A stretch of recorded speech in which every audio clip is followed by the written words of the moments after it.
أعوذ بالله من الشيطان الرجيم بسم الله الرحمن الرحيم الحمد لله رب العالمين وصلى الله على سيدنا ونبينا أبي القاسم المصطفى محمد وعلى أهل بيته الطيبين الطاهرين ولا سيما بقية الله في الأرضين وحجته في العالمين روح وأرواح العالمين لتراب مقدمه فداء واللعن الدائم على أعدائهم وغاصبي حقوقهم وجاحني مناقبهم ومنكري فضائلهم من الآن إلى أبد الآبدين. My very esteemed viewers, Assalamu alaikum. Thank you for joining me. May Allah bless you. May Allah keep you well. And I pray that Allah gives you prosperity and health. And may He forgive our sins and the sins of our relatives, especially our past relatives, especially our youth, in this holy and blessed month. And may He give us the companionship of the Nabi sallallahu alayhi wa alihi wa sallam and His holy Ahlul Bayt alayhim as-salam. Allahumma salli ala Muhammad wa ali Muhammad, Ya Allah, Ya Allah, Ya Allah. Ya Arham al-Rahimin, Ya Arham al-Rahimin, Ya Arham al-Rahimin, Ya Mahmud bihaqqi Muhammad, wa Ya Ali bihaqqi Ali, wa Ya Fatir as-samawati wal-ardina bihaqqi Fatimah az-Zahra. ويا محسن بحق الحسن ويا قديم الإحسان بحق الحسين نسألك ونقسمك صل على محمد وآل محمد وعجل لوليك الفرج اللهم عجل لوليك الفرج اللهم عجل لوليك الفرج اللهم عجل لوليك الفرج اللهم عجل لوليك الفرج اللهم صل على محمد وآل محمد وعجل فرجهم. So there's a sect within the Muslim world, which is the Wahhabi sect, which is the Salafi sect. And they have very peculiar and very strange views with regard to Allah subhanahu wa ta'ala. And it's very interesting. They call all other Muslims mushrik, while they themselves are the worst mushrik. And they believe in a celestial demon, and they believe things about God, about Allah, about the deity that are not rational, that goes against Quran, and that goes against reason. We, the followers of Ahlul Bayt alayhim as-salatu was-salam, are proud and blessed that Ahlul Bayt alayhim as-salatu was-salam have taught us the perfect Tawheed. Allah, who He is, the creator of the heavens and the earth, who He is, and what are His attributes, and which attributes are appropriate for Him, and which attributes He cannot be described with.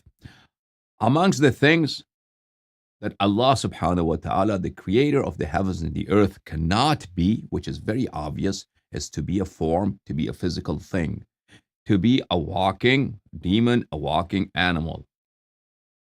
And that is because anything that is physical has a beginning.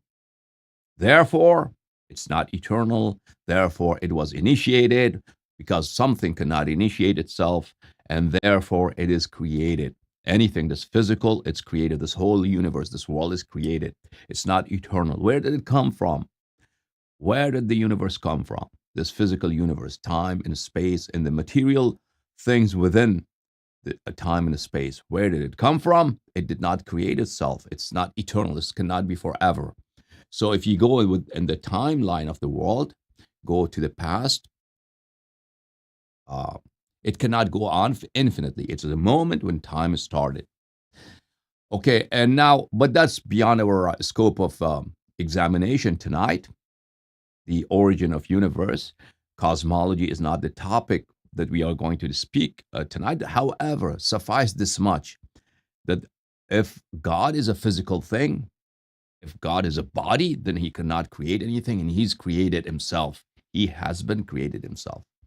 The reason for that is that anything that is physical, it needs many things. Amongst the things that it needs a space, it needs time. So it cannot be the creator of space and time. And then it has a beginning itself. It cannot be forever and ever. It has to have been initiated somewhere. So therefore, anything that is physical cannot be the creator of the heavens and the earth. That's number one. Number two, anything that's physical, anything that is a body, it cannot create something else.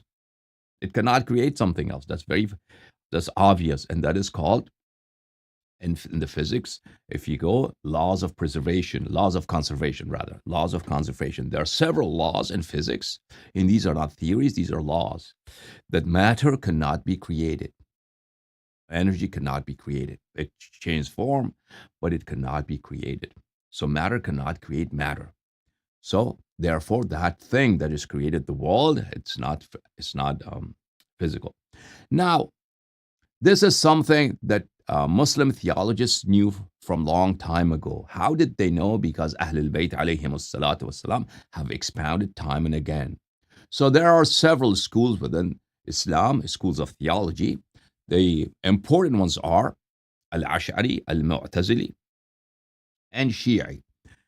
So Ash'aris do not have any discussions on the question of the existence of God and how what are his proofs of existence and what are his attributes, except a few places that they have their own variations. 90% of their discussions have been borrowed from the Mu'tazili, And Mu'tazilis, they were initiated a sect by Abu Hashim al-Jubai, who was a student of Muhammad ibn al-Hanafiyyah, the son of Amir al-Mu'minin alayhi salam. And on the questions of the deity's attributes, God's attributes, they are very, very close to the Shia, the Mu'tazilis. And that is because Shias have taken their faith from Ahlul Bayt alayhim salam, and Mu'tazilis also have taken their faith on the questions of theism from Ahlul Bayt alayhim salam, from Muhammad ibn al-Hanafiyyah,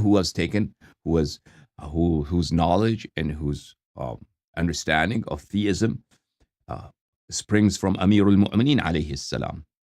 So the vast majority of theistic arguments in Islam is taken from Shia, from Ahlul Bayt alayhim salam. On a few things that Ash'aris and Maturidis disagree with Shias, they are badly and they are embarrassingly refuted, and they have no answer for those. And why? On some questions, they have digressed. Ash'aris have digressed from Shia, and that's on the account of Hadith. Because on the one hand, they are not Shi'i. On the other, they try to be reasonable. And not being Shia, they have to take some of their beliefs from the Ahadith, from the literature of Ahadith that is present in their books. And those Ahadith, embarrassingly, the Ahadith present in Umari sect with regard to God, with regard to Allah subhanahu wa ta'ala, are paganistic Ahadith that prove, which I'm going to show you. And for that very reason, that Ash'aris and Mu'tazilis do not get their tawheed, and they do not have the understanding and recognition of Allah's attributes have they been described in a hadith of Bukhari, Muslim, Ahmad ibn Hanbal, Abi Ya'la al-Musili, and such people. For that reason, Ibn Taymiyyah and his likes, Ahlul Hadith, do severe and ardent takfir of Mu'tazilis and Ash'aris, that they are mushriks, and they are deniers of Asma and Sifat. They are in denial of Asma and Sifat. So what are these Asma and Sifat? Because at some level, Ash'aris try to reconcile their aqaid between reason and between that has been narrated by their narrators, and they fail miserably so. And for that reason, Ahlul Hadith do takfir, and they call them Jahmiyyah. So, however, Ash'aris do try to be reasonable, and they do profess that God is not physical, Allah is not physical, and He is not temporal, and He is not spatial. He does not occupy a space. However, then they have other problems, that He can be seen by the naked eye, and He has a foot and has a leg, and He puts in the fire of Jahannam. And those are things that are not reconcilable. Visibility, sight, and also having a form that's seen, and then He puts His foot. That's not reconcilable. That's obviously contradictory, very contradictory to the assumption that the Lord, Allah, is not physical. But that's not my point tonight. That's a very detailed discussion to talk about the existence of Allah and why Allah exists and what are his attributes and what are not his attributes. However, tonight, that sect, that denomination, which does not fatigue, which does not tire, and calling all other sects, not just Shia, all other sects as mushrik. Let's analyze their own beliefs with regard to God, with regard to Allah. And this is very important. The Wahhabis never want to talk about their belief in Asma and Sifat. Never they want to talk about what their beliefs are with regard to attributes of the Lord. What is the reason for that? All they want to talk is about intercession. That if you ask someone for help, that's a shirk. That they would like to talk gladly. And that is because it's easy for them. It's easy for them to deny miracles of saints, miracles of awliya, miracles of Rasulullah sallallahu alaihi wasallam, miracles of Ahlul Bayt alayhim salam. And then to misinterpret and misinform the public about verses of the Noble Quran, that if you ask someone, you become mushrik. And that is so preposterous. And that is so, at its own place, asking someone for something if you do not consider him God, but you consider him either a saint or non-saint. If you ask him for something, you have not worshipped him, you have not considered him the deity, and if you have not attributed to him the miracle, the attributes of Allah. Just because you ask someone, that it does not make you mushrik and does not make you God. And just because you address someone who has passed away, it does not make you mushrik, as all Muslims in all their prayers, they address the Nabi sallallahu alayhi wa sallam by these words, Assalamu alayka ayyuhan Nabi. At any rate, this was a brief introduction, my dear brethren, with regard to the topic that I want to delve into, and that is Asma and Sifat in the Wahhabi, in the Salafi perspective, in the perspective of Ibn Taymiyyah, in the perspective of Ahmad ibn Hanbal, in the ideology of Bukhari in Muslim, and Muhaddithin of the Jama'ah of Umariyah. And as I mentioned, Wahhabis would never want to talk about this. Why? What's the reason they don't want to talk about Asma and Sifat? And they don't want to debate. The reason for that is their aqaid, their beliefs are so utterly embarrassing. Their beliefs are so brazenly and flagrantly wrong and invalid, that what they believe is in a demon, what they believe is in a chimera, what they believe is in a mythological animal, a Godzilla that's in the sky, basically, which can never be proven, and which obviously could be many of those, because if a Godzilla that you have imagined, you can also imagine 2 Godzillas, 3 Godzillas, 4 Godzillas, and many more. And they could have children, and they could have parentage, they could have a lineage, they could have sexual intercourse, and many other things. So, as you will see, their aqidah is so wrong, is so batil, and so void. And you can test this, and you can challenge. If you learn these discussions that I'm going to present to you tonight, and in the future, if Allah gives me, provide to you more evidence, then you can challenge any sheikh of the Salafis, of the Wahhabis, and ask them to, come on, let's talk about Tawheed. What is your belief in God? The God that you believe in, what's the difference between the God that you believe in, the Hindu God, except the Hindu God is more beautiful, more good looking, right, than the gods of the Wahhabis. Both are mythical, both are unreal, but at least their God is more handsome and they're better looking than the Umaris. Okay, let's get into our discussions. So first of all, that you have to understand with respect to the attributes, the bahth, the discussion of al-asma in sifat, is to understand the Wahhabis and Salafis belief that there's no figurative usage of language in Quran and Sunnah. And that's very strange. That is indeed very strange, very contradictory. That there is no figurative. Because if I tell you, hand could mean a physical organ by which we grab things, by which we hold things, by which we push things, the hand. And also, hand could stand for power, for influence.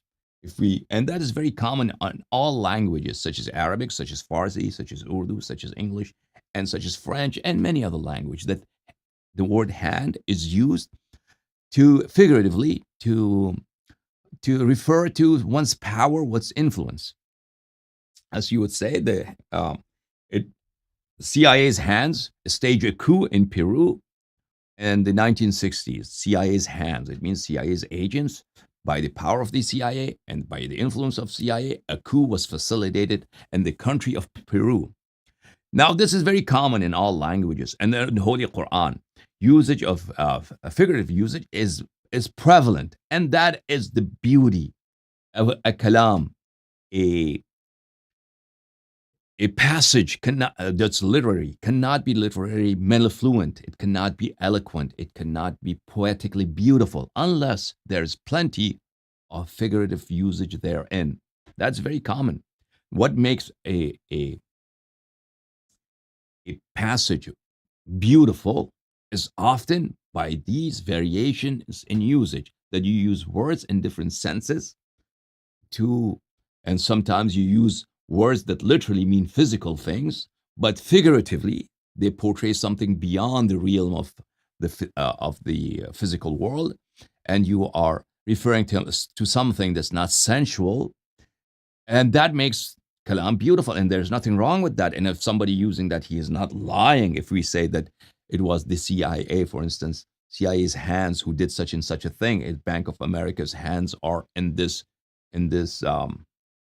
investment, for instance, I can see the hands of the U.S.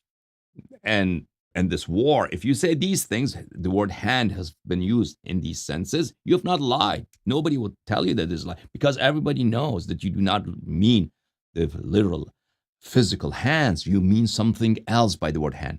But Wahhabis, they shut this door on their faces, that there's no figurative usage.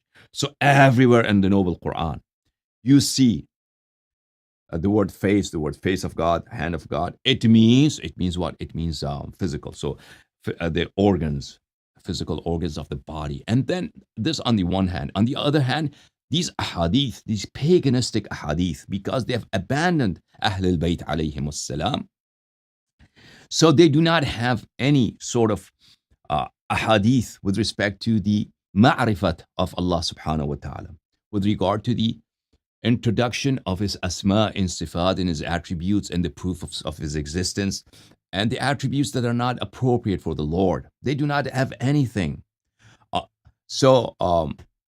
Whereas we, the Shia, we have a cornucopia, a very rich compilation of ahadith with respect khutbahs of the Nabi sallallahu alayhi wa sallam, sermons of Amir al-Mu'mineen alayhi salam, debates of our holy Imams alayhi salam with atheists or with Christians or with Jews or with mushrikeen with respect to the sifat of Allah, with respect to the attributes of Allah subhanahu wa ta'ala and proofs of His existence. In the Umari literature, there's nothing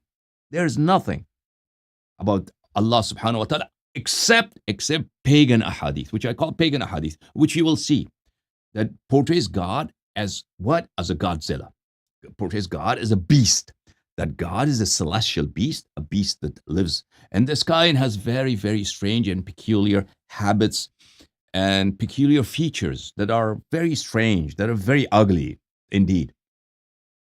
So, on the one hand, so remember this, they do not have a hadith with respect to the cognition of Allah subhanahu wa ta'ala and the ma'rifah of Allah subhanahu wa ta'ala and His existence and attributes. The few that they have are embarrassing, so embarrassing that their scholars in their books time and again, they say these ahadiths are correct and true, but please hide it from people. That's amazing. A nation, a denomination who have to hide their beliefs about Allah's sifat. And they write these things in their books. And this is not something like something minor.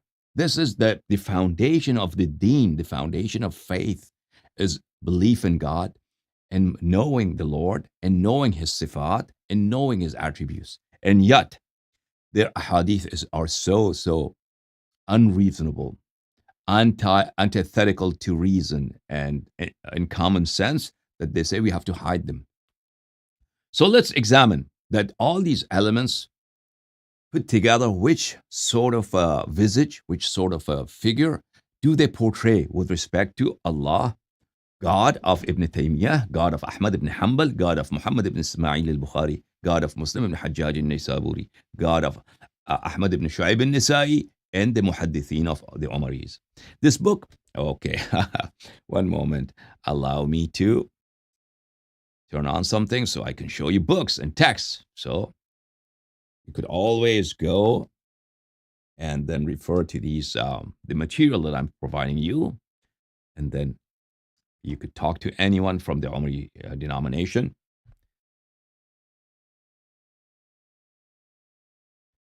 And when debate after debate after debate, okay? It's not a coincidence that the Umaris do not come to debate me, challenge me. It's no coincidence.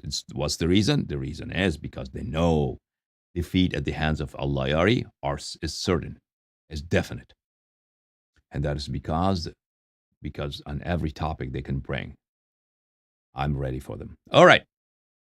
So this book is Majmu'atul Fatawa by Shaykhihim Ibn Taymiyyah al-Harrani, volume number 4. Ibn Taymiyyah, you know, very well known, very reputable, I should say irreputable, infamous alim of the Wahhabis. But within the Wahhabi circle, he is extremely respected, to the point that his assertions in fatwa are treated as like hadith hujjah.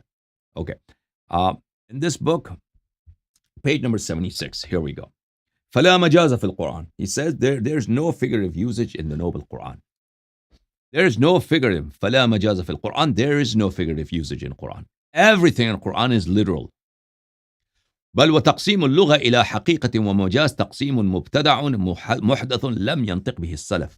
He goes further. He says, to claim that in language we have majaz, we have figurative usage. Said this is wrong. This is bid'ah. Sahaba have not spoken. When he speaks about Sahaba, there are 3 generations. Sahaba, Tabi'in, and Tabi'in. So these 3 generations, he calls them Salaf.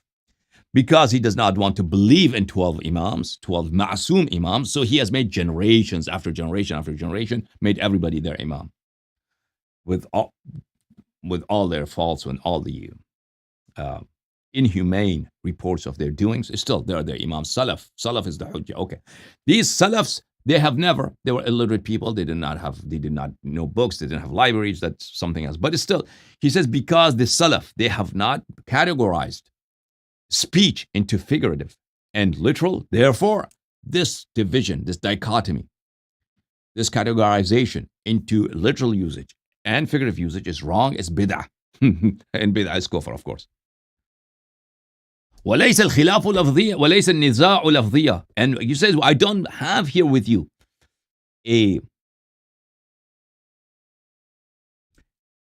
dispute that's based on syntax, that's based merely a difference on phraseology, on how we are going to phrase. No, this is a difference, a dispute in essence, that we do not have figurative usage at all. But يقال إن نفس هذا التقسيم باطل. This division is void. There is no figurative and literal. There is nothing figurative. We don't have this. لا يتميز عن هذا عن هذا. There is no difference between majaz, figurative use of language, subhanallah. There is no difference. And between literal use of language. Okay. This is مجموعة فتاوى ومقالات متنوعة by the Grand Mufti, by the late Grand Mufti of Saudi Arabia, Abdul Aziz bin Abdullah ibn Baz, volume number 4. هل في القرآن مجاز? Is there any majaz, any figurative usage of language in Quran? He says, الصحيح عليه الذي عليه المحققون أنه ليس في القرآن مجاز. The correct view on which grand scholars do concur is that there is no majaz in Quran. There's no literal, figurative usage of words in Quran. And that is because what he means grand scholars, he means Wahhabi, Salafi scholars. Of course, Suyuti has a grand section, a big section in Al-Itqan, uh, in chapter after chapter after chapter, he discusses the Majaz in Quran. And other books, Al-Burhan, of course, all these books of Ulum al-Quran, all the books of on tafsir, they have sections on Majaz in Quran. But this person, he believes that there's no Majaz in Quran. At any rate, so that's enough for me to, and I can, of course, I can go into more detail on this subject of Majaz, literal usage of word in Quran. However, this much is sufficient. Now that you did, now when they say there's no majaz in Quran, it follows that there cannot be any majaz in Hadith also, because there's no majaz in language. There's no usage, figurative usage of words in language. Okay. So what follows? It follows that anything that is has a literal meaning, it has to be taken literally. You cannot interpret it on figurative grounds. The face of God, the hand of God, the side of Allah, Jambullah, Wajhullah, all these have to be taken literally. This on one hand. On the other hand, hadith the same way. And then there are hadith which cannot be interpreted. You cannot interpret them. Even if you believed in figurative interpretation, they are not subject to interpretation because they are so paganistic. So then for them, even if they believed, if Ibn Taymiyyah believed, even if Ibn Taymiyyah confessed and admitted that we have figurative usage of language in Quran and Hadith, still it would not benefit him at all, because there are a plethora of ahadith within the Sunni cornucopia of Hadith, which does not allow for any figurative. They're so straightforward. They're so brazen and so explicit in their meanings. They cannot have anything but literal meanings. Okay, now that you understood this, let's go to some of these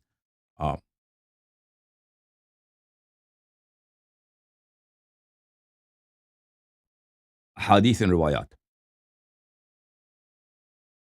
So by the time I present to you some of these hadith, you should know that this is the Vishnu god of the Hindus, who that's his face. He has more than 2 hands, and he has 2 feet, and he is quite handsome, and he has a throne. He has a throne, and he has a crown, and he enjoys being in the sky and looks down, and he's interested in the world and all that. And sometimes he rides a bird, goes somewhere. Okay, so that's Vishnu. By the time I present to you the Wahhabi version of God, then you would know that the only difference between Hindu God, Vishnu, and Ibn Taymiyyah's God, Ahmad ibn Hanbal's God, is that the Hindu God is more handsome. That's the only difference. And Omari God would be so utterly, abjectly ugly.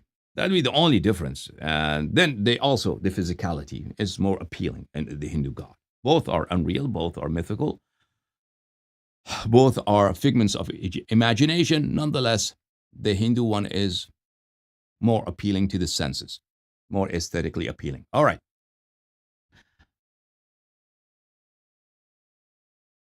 Let's start from here.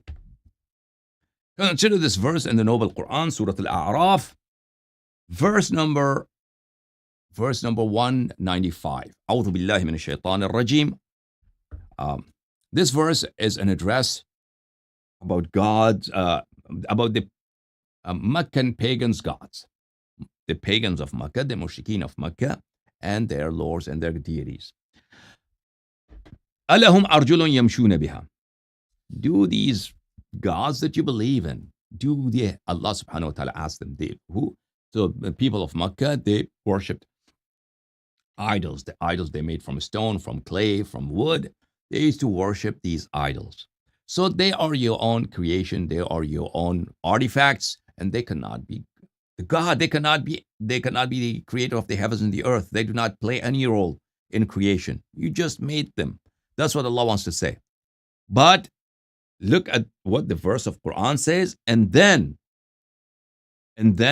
this verse, Wahhabis and the Salafis interpret it in a way that someone who has to be God, he has to have these attributes that are present in this hadith, in this verse. The verse says, verse 195, Alahum arjulun yamshuna biha. Do these idols, do they have legs with which they would walk? Am lahum aydin yabtishuna biha. Do they have any hands by which they can hold something?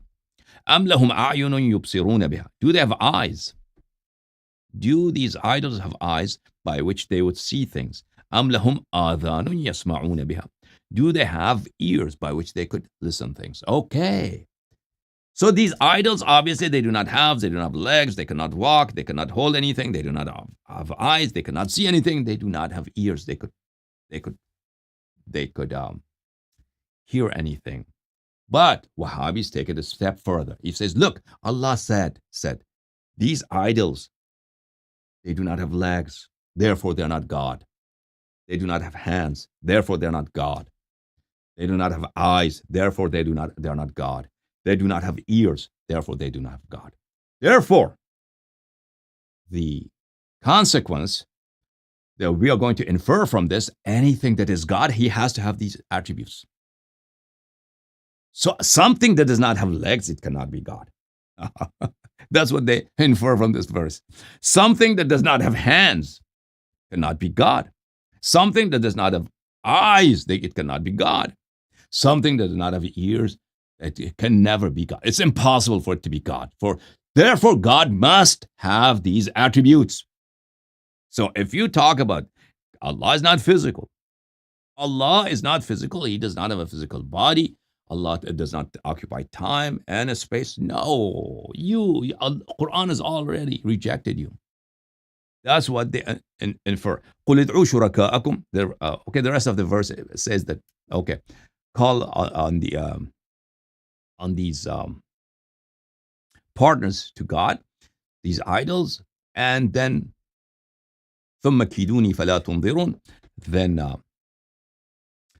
play your trick and do not have mercy on me and do not give me any respite.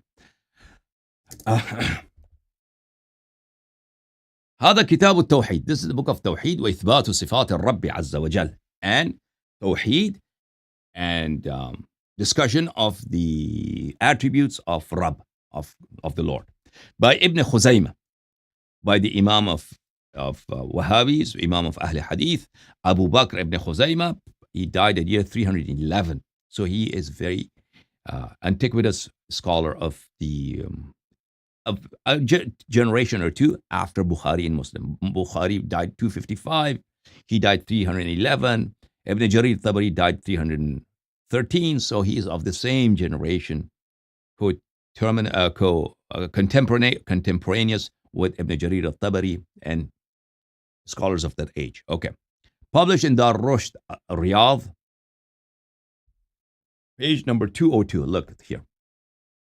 باب ذكر إثبات الرجل إثبات الرجل لله عز وجل.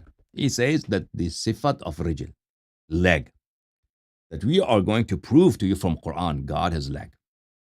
God has the leg. The leg. إثبات الرجل. إثبات الرجل. Proving, this chapter pertains to proving which attribute? The attribute of the leg. The foot. Okay. وإن رغمت أنوف المعطلة الجهمية. And رغمت أنوف. And this will disgrace and embarrass the Jahmiyyah. Who are Jahmis? By Jahmiyyah, they mean Ash'ira. Ash'ira who profess that God does not have any physical attributes. He doesn't have any body organs. So this is a code. Jahmiyyah is a code word that Ahl al-Hadith used to refer to Maturidis and to Ash'ira and Ash'aris. الذين, and these are the majority of Muslims are Ash'aris, and they concur on many things. They concur with Shia that Allah, they say Allah subhanahu wa ta'ala is not physical, Allah subhanahu wa ta'ala is not within time, Allah ta'ala is not within space, Allah ta'ala does not occupy space, He does not have physical form, He doesn't have space, going and coming is not conceivable for Him. On these attributes, they concur with the Shia because their Imam Abu al-Hasan al-Ash'ari, he was a Mu'tazili himself in the beginning, and then he diverged, he digressed from Mu'tazilis on certain issues, and there are big contradictions in their aqaid. On the one hand, they say he doesn't he's not physical. On the other hand, they say we will see him by the naked eye, okay, and he will come on the day of judgment, and he will show his foot, and there's no solution for that. That contradiction is no. There's no answer to that. As the grand Imam of the Asha'ira, Fakhr al-Razi, Mahmud ibn Umar al-Razi, says in the book Al-Arba'in fi Usul al-Din, he mentions that on the one hand, our sect, our denomination believes in the non-physicality of God. On the other hand, we do not tire by admitting that we will see him with the naked eye on the day of judgment. And he says, I do not know.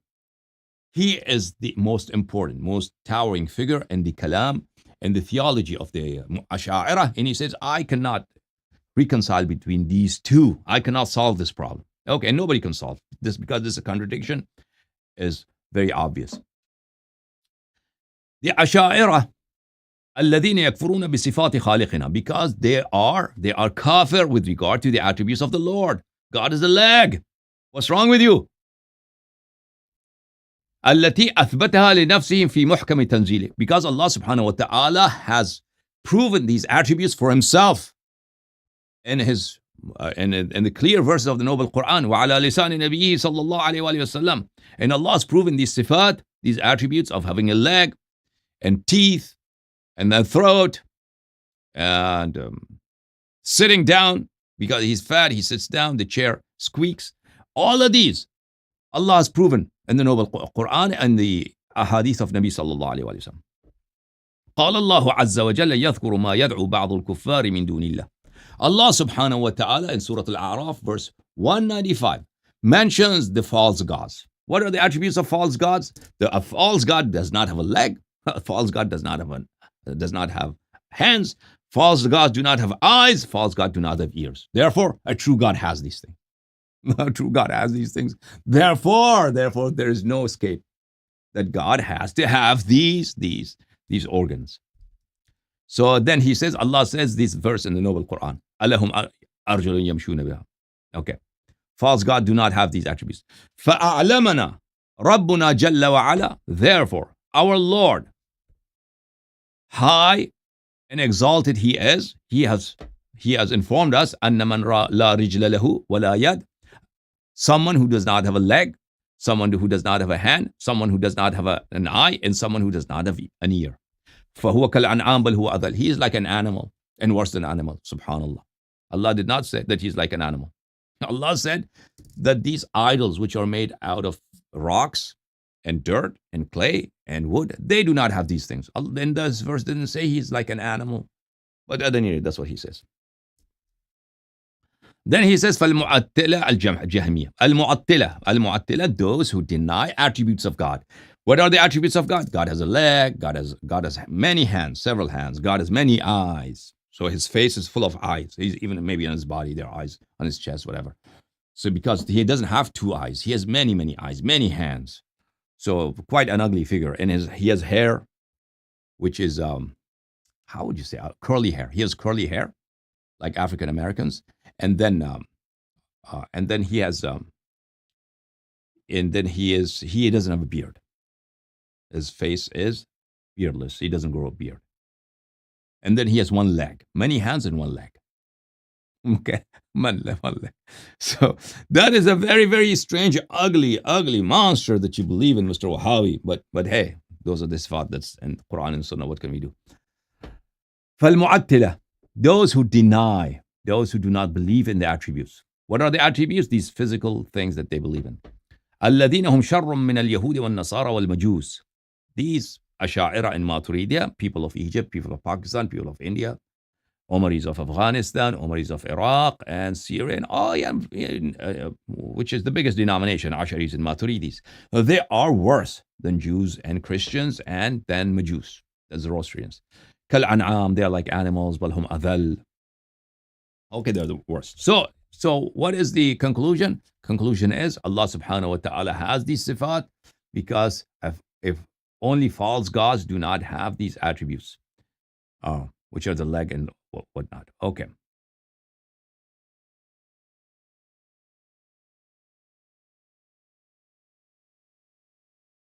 Let's go further. So he has hands, and we'll talk about the number of hands, how many hands he has. Also, he has fingers. God has fingers. His hands has fingers. How many fingers, we do not know. There could be many, many fingers. He has nails. His nails are sharp or not sharp, we do not know. But he has these things. Maybe he has 3 fingers or 10 or 20. His hands, we don't know. His hands are very big and he has many hands. This is the book of Sifat Allahi Azza wa Jalla al-Warida fil Kitab wa Sunnah. Attributes of God in Quran and in Sunnah. Ta'alif Alawi Abdul Qadir al-Saqqaf, Tab'u Durrar al-Saniyah. And this is a very important organization, a Wahhabi organization, Durrar al-Saniyah, that is devoted to defending and propagating Wahhabi ideology, especially with regard to the attributes of God. Okay. Page number 66, Asabi'. Amongst the sifat of Allah is the sifat of Asabi', fingers. So we're not talking about the digits on the feet, because he has only 1 foot. So, but digits on his hands, which are many. So many hands, and then these many hands, they have many, many fingers. So what are Asabi'? Fingers. Sifatun fi'aliyatun khabariyah. This is a sifat of God. Thabitun lillahi azza wa jalla. It's proven for God that He's indeed, our God has fingers. Hindu God has fingers? Yeah, they have fingers also. Okay. So they're very similar in that regard. Bisunnat al-sahiyah, there's a sahih hadith in this regard. Ad-dalil, first hadith. From Abdullah ibn Amr ibn As, he narrates that Allah said, Inna qulub bani Adam kulliha. Inna qulub bani Adam kullaha baynu isba'ayni min asabi' ar-Rahman in Muslim. All Bani Adam, all the children of Adam's hearts are between 2 fingers of the many fingers of God. So he uses 2 fingers, and between these 2 fingers are the qulub, are the hearts of all Bani Adam. And they take this hadith literally, subhanAllah. So 2 fingers. He does it because it's obvious. You can interpret this hadith as control. That your qulub, your heart, your inclinations, what you decide to do, Allah subhanahu wa ta'ala could influence that. Or whom you love, whom you don't love, whom you respect, whom you do not respect, Allah could influence that. Allah could have an impact on that. So Allah has control over people's hearts. That could be explained in that everybody's heart is between 2 fingers. That could be literal. But they say, no, this is not literal. There's no literal usage in the Quran. This could be figurative, but they say, no, there's no figurative usage in the Quran. This is literal. This is literally, he has many fingers and everybody's hearts. Now, there are billions of people in the world. And these billions of people are on earth. And God is in the sky.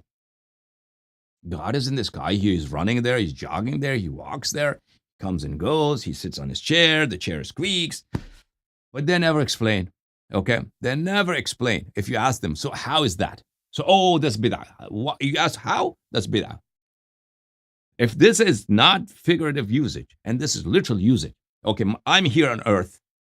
God is somewhere in the sky, even in the first sky, or either on the 7th sky, or the 4th sky. And he is running around, he's talking over his angel, he gets mad, he laughs, and he does these things. He sits down and he lies down, he takes a rest and stuff like that. And I'm not making up any of these things that I'm saying. All of these things are present in their hadith. So how is everybody's heart between his 2 fingers? But they have no aql. Wahhabis do not have any aql. If you say this is impossible to be, you become mushrik. You became mushrik because you denied God's fingers. You denied God's fingers. So, جاء رجل, then another hadith from Muslim. A man came to the Nabi sallallahu alayhi wa sallam. He was from Ahl al-Kitab. He's either Christian or a Jew. Said, Ya Abu al-Qasim, inna Allah yumsiku as-samawati ala isba'in aw al-ardina ala isba'. This Christian or Jewish person said, Abul Qasim, Rasulullah sallallahu alayhi wa sallam, Allah subhanahu wa ta'ala maintains and He keeps the heavens and the earth on His one finger or two fingers.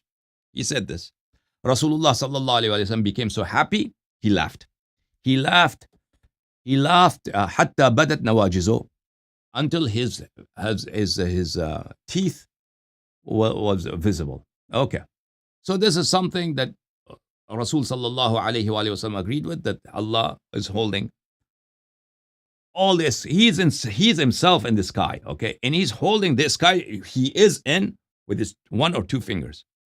And that is very strange. I mean, that's if it's literal usage of fingers, if fingers does not mean His power, His authority, it means literally fingers, then He is inside the sky, and then He's holding the skies with His two fingers. That will be okay. If you're Wahhabi, then you have to. I don't know. This is indeed mind-boggling, the stupidity of Wahhabis. And then in their books, if you read, there are mention of nails, that He has nails. God has nails. God has khunsur in al-ibham. He has the digit that is this digit, and this small digit He has, and between these other digits He has or not, we don't know. So His hands do have fingers, but maybe not full five, because only two have been mentioned in their hadith, khunsur and ibham.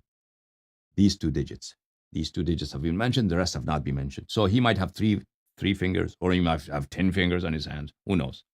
But whatever He has, they say it's appropriate for Him. Yeah. Laiqun bishani. Appropriate. Yeah, it's appropriate for Him to have these fingers. Okay.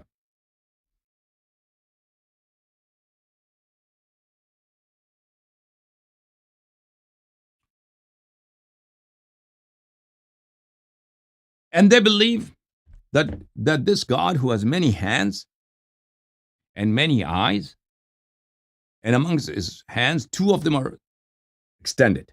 Two of His hands are extended. The rest may not be necessarily extended. The two that are extended are on the right side. So this gives you a very strange image of their God. Okay? This is a Godzilla. This is a monster like no other monster. Okay? He has several hands, many hands. Two of them are extended. The rest might be curled up. Okay? Curled up. And then those two that are extended, those are two on the right hand, on the right side. Okay? But we'll talk about the hands later. But He has only one leg. Only one leg. Oh. Many hands, many eyes. Very big, very fat. And He has one leg, and He runs. But how does He run? But with one leg? How does He run with one leg? We don't know. I don't know, how does He run? Maybe just, there's just, maybe He has a cane or something, that He jumps fast because He runs, He jogs. Those are in their books, that He runs, He jogs, He walks, He sits down. So He moves around. Let's talk about His leg. This is Surah Al-Qalam. أم لهم شركاء فليأتوا أعوذ بالله من الشيطان الرجيم أم لهم شركاء فليأتوا بشركائهم إن كانوا صادقين. Do the pagan people of Mecca, the polytheists, they have gods. Okay, they can bring their gods. They can worship their gods. They can bring their gods if they are telling the truth. يوم يكشف عن ساق. That day when the shin is revealed. The shin is covered. It doesn't say, the verse does not say it's the shin of God, the leg of God, the foot of God. It's not saying that. It's saying the shin is revealed. We, in the madhab of Ahlul Bayt alayhim salatu wasalam, we are saying this is not talking about God's leg or God's shin. It's not even talking about anybody's shin. It is a figurative usage of language. To raise your pants, to expose the shin, this is a figurative usage of language, a figure of speech that means great amount of tension, great amount of distress, So you're facing a calamity. You're facing something horrendous. You're terrified. So do you want to be prepared for this terrible thing that's coming? You just raise your pants a little bit so your shin is exposed. Just like you lift your sleeves, right? Lifting the sleeves, it could be used figuratively in a situation where you want to get involved in something that's messy. Something that's messy. Let me raise my sleeves. Okay? You can say that figuratively also. So according to us, and us followers of Ahlul Bayt alayhim salam, per instructions of Ahlul Bayt alayhim salam, Quran is not talking about Allah having a leg or a shin. Quran is talking about the day of judgment is so terrible for people who did not believe and so horrendous for them that they are facing great amount of terror. And when they see this terror, they lift their pants. Not literally they lift their pants, but rather they're terrified. That's what it means. يَوْمَ يُكْشَفُ عَنْ سَاقٍ. That day when the shin is exposed, when the leg is lifted and the shin is exposed. وَيُدْعَوْنَ إِلَى السُّجُودِ. And people are called to prostrate.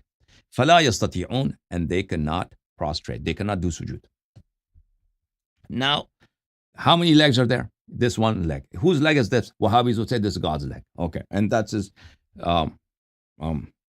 because they have a hadith to that effect, the pagan hadith that I'm talking about in their books. Okay, let's go. Sahih al-Bukhari. This is the Bukhari, Dar Hayat Turath al-Arabi, by Muhammad ibn Ismail al-Bukhari, published at year 2001, page 901, hadith number 4919, Kitab al-Tafsir, Tafsir Surat al-Qalam, يوم يكشف عن ساق. That day, when the shin is exposed. Okay. سمعت النبي صلى الله عليه وآله وسلم. He says that Abu Sa'id al-Khudri says that I heard the Nabi صلى الله عليه وآله وسلم يكشف ربنا عن ساقه. It is God. I'm telling you, their books are filled with hadith that are paganistic, that cannot be defended in any ways. Allah himself comes and his one leg. He has one leg and he exposes his shin.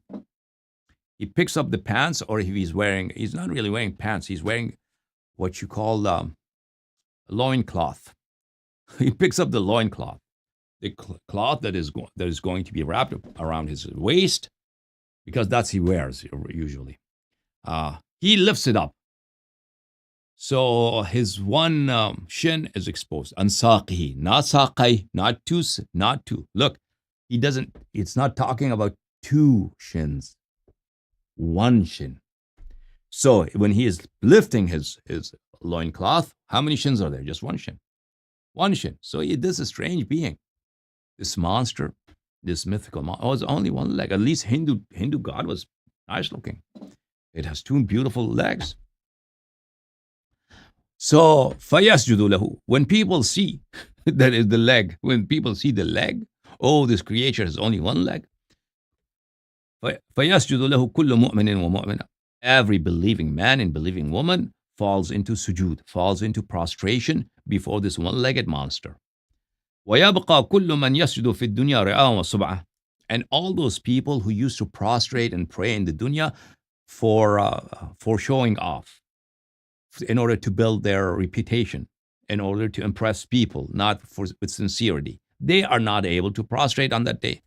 فَيَذْهَبُ لِيَسْجُدْ. Such a person tries to do sajda. فَيَعُودُ ظَهْرَهُ طَبَقًا وَاحِدًا. Then his back becomes stiff. So he cannot do sajda on that day. Because in the dunya, he used to do sajda, not out of sincerity, not with a clean intention, but in order to impress other people. So on that day, he cannot do sajda. At any rate, God has what? God has a leg. And then hadith number 7439 in Bukhari, which is a detailed hadith on the authority of Abu Sa'id al-Khudri. Abu Sa'id says, we asked, Ya Rasulullah sallallahu alayhi wa sallam, hal nara rabbana yawm al-qiyamah. Are we going to see our God, our Lord, on the day of judgment? So this question of seeing Allah subhanahu wa ta'ala has been rejected ardently and in very certain terms by Ahlul Bayt alayhim salam. And in the noble Quran, لا تدركه الأبصار, eyes cannot see Allah. لن تراني, you will never see me. Allah is never subject to sight. He will never be seen, not because he does not want to be seen, because it's impossible to see. Being seen is the attribute of things that are physical, only physical things, only things that are created, have time and space, and are comprised of atoms, comprised of organs, and they have needs, and they have a beginning, and they have an end, and they undergo during different stages in their lives. Only those things can be seen. Okay, that's because Allah cannot be seen because He is better than that. If He is seen, then He is not God. He's not Allah. Okay, so those reasons, those which are very rational, very reasonable, we learned them from Ahlul Bayt alayhim salam, and the many ahadith about Allah's attributes. Do we see Allah? So the Nabi sallallahu alayhi wa sallam said, هل تضارون في رؤية الشمس والقمر إذا كانت صحوة? So Allah's Rasul sallallahu alayhi wa sallam replied to Sahaba, do you feel any harm? Do you feel any restriction in seeing the sun or the moon when the sky is clear? Do you have any problem seeing the sun or the moon when the sky is clear and there's nothing obstructing your vision of the moon or the sun? قُلْنَا لَا. We said, no, of course, we can see the sun and the moon if there's nothing blocking our vision. He said, فَإِنَّكُمْ لَا تُضَارُّونَ فِي رُؤْيَةِ رَبِّكُمْ يَوْمَئِذٍ إِلَّا كَمَا تُضَارُّونَ فِي رُؤْيَتِهِمْ. He said, just as you are not unable to see the sun and the moon, likewise, on the day of judgment, you will see God in the same way. You'll see Him clearly.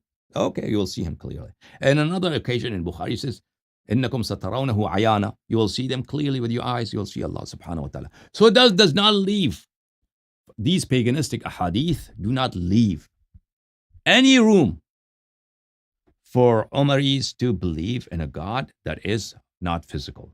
So Ash'aris have terrible problems. Maturidis have terrible problems. Okay, with hadith, and that the clear thing is they do not derive their tawheed from ahadith. Ash'aris and Maturidis, they do not. They borrow their tawheed from the Shia. They get it from Mu'tazilis, and Mu'tazilis have gotten their tawheed from Shia.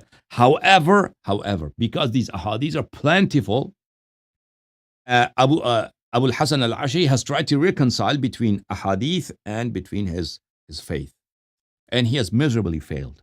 And that's why there's takfir on Mu'tazilis and takfir on Ash'aris on the from behalf of the Wahhabis and Ahl Hadith like Ahmad ibn Hanbal and the like, that they do not believe in the sifat of Allah that are present in Quran and Sunnah.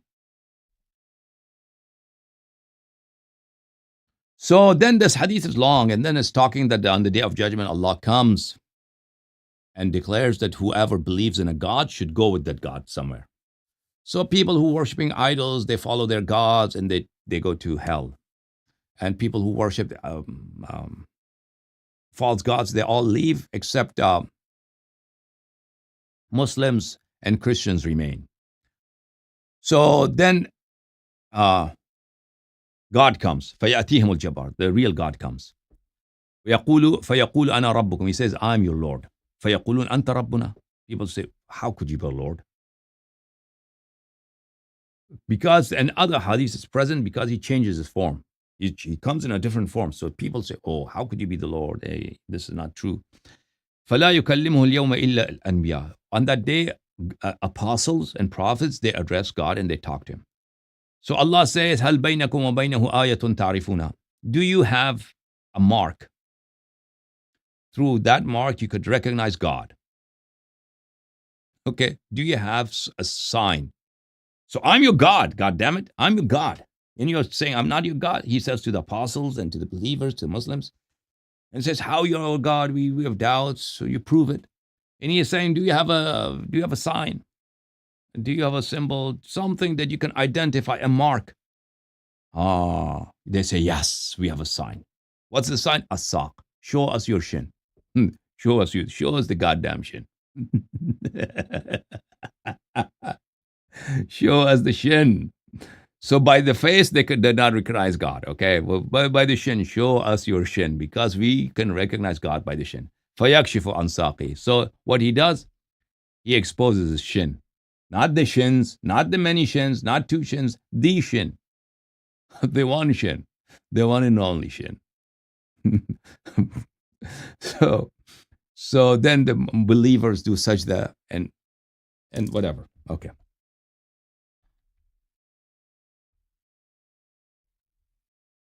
So this was the sifat of shin.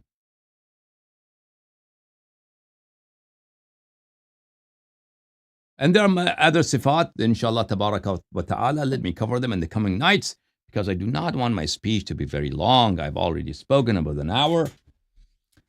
And when this lecture is long, then you become tired and you become bored, and that's natural.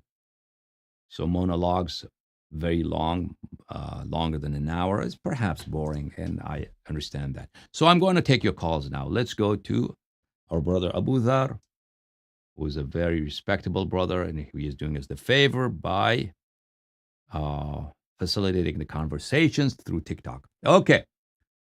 Who do we have, brother Abu Dhar, on TikTok? Good evening, sir. Good evening. We have Assalamu Brother alaikum. Mohsen on the line. Salam alaikum. Mohsen, come on over. Assalamu alaikum wa rahmatullah, Sheikh. Thank you so much for taking my call. Alaykum assalam wa rahmatullah. Really appreciate your time. One of my buddies asked me today about the oppression that was done on Lady Fatimatul Zahra, salamullah alayha. So I just wanted to ask you if there's any reference that we can quote from the Sunni books, please. So that's a detailed subject, of course.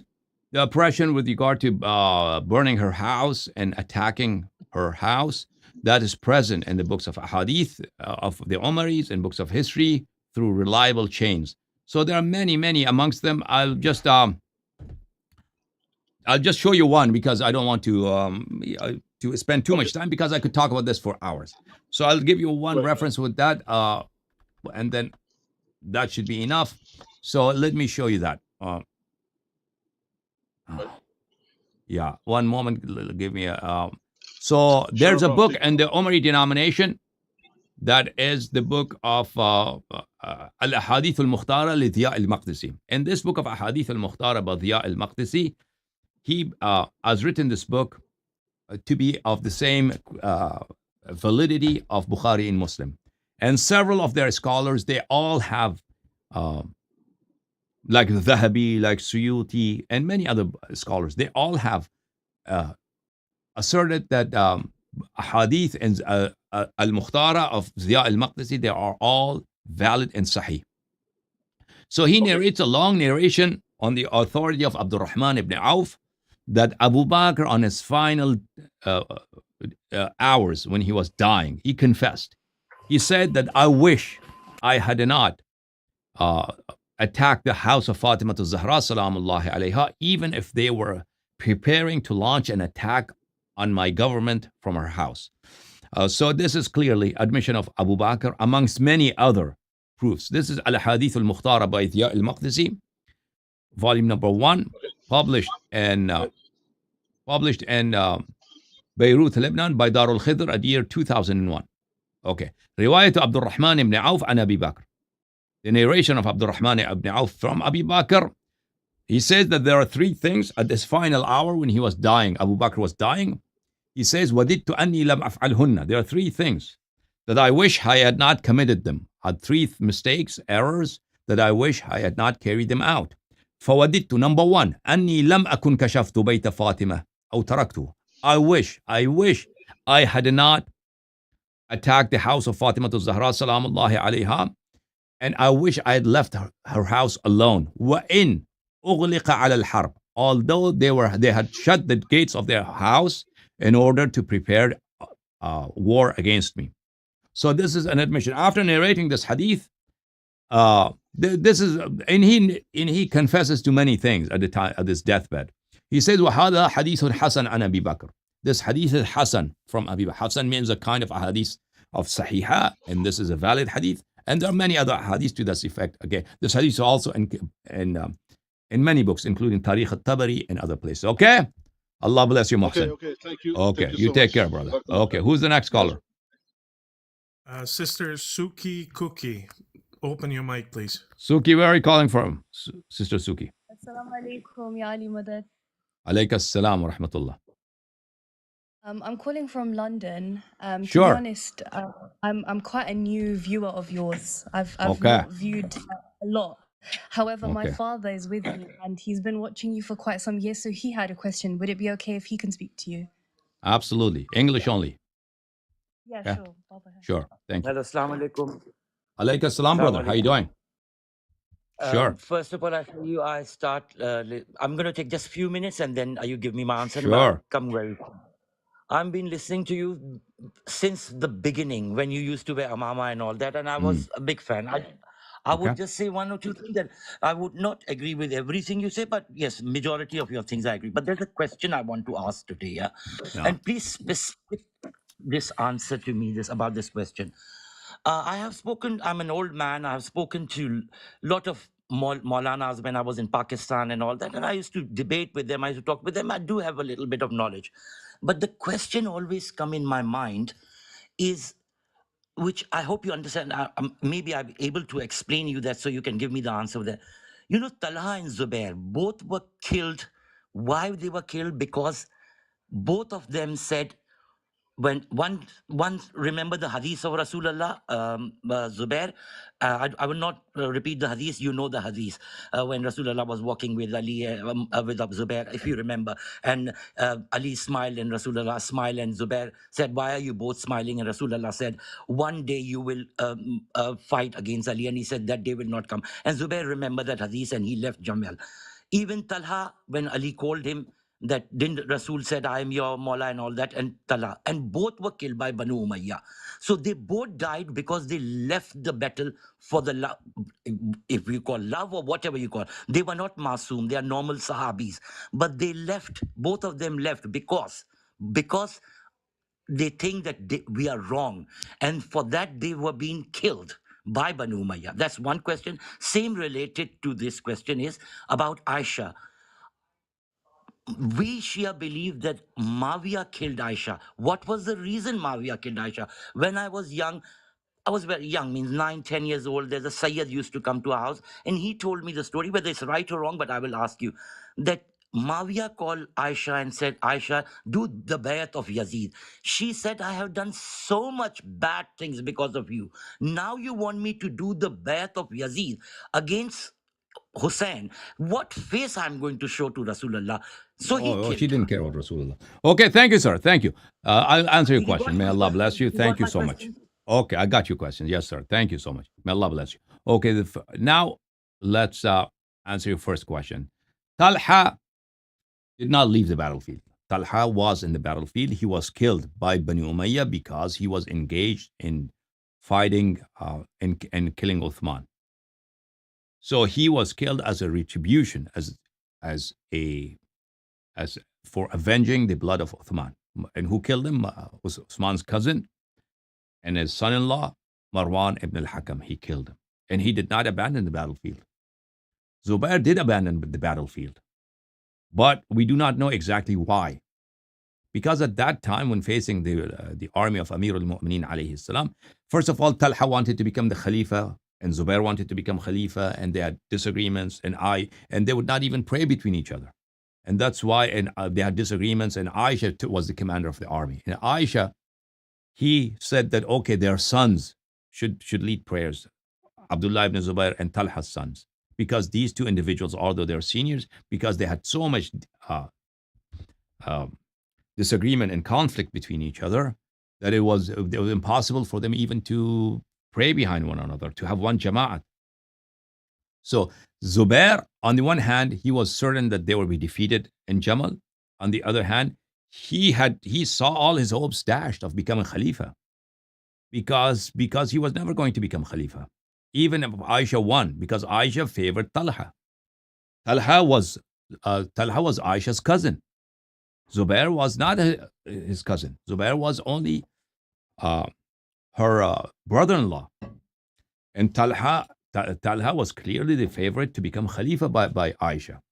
So there was no reason for Zubair to engage in fighting. And plus, he saw Amir al-Mu'mineen alayhi salam, and he was certain they will not be able to defeat him. They knew that they will be defeated. So Zubair did not do tawbah. If Zubair had done tawbah, and he was really had remorse, and he really had contrition, he would have joined the army of Amir al-Mu'mineen alayhi salam and not left. And then he left and somebody assassinated and killed him. That's about Talha and Zubair. With regard to Aisha, the incident that you're referring to, I'm not familiar with, and I don't think it's true. That somebody said that Aisha that Abu Bakr Muawiyah said to do bay'ah of my son Yazid, and she said, no, I cannot do it. Imam Hussein alayhi salam is here and I'll be embarrassed. No. Aisha never liked Imam Hussein alayhi salam, and he would never reject Yazid's bay'ah because of Imam Hussein alayhi salam. If Aisha was alive at year 61, she was not alive then. She died at year 57, 4 years before Karbala. If she was alive at that time, I'm sure she would have supported Yazid against Imam Hussein alayhi salam. That's for sure. That's certain. Because there's nothing in her life that shows love, that shows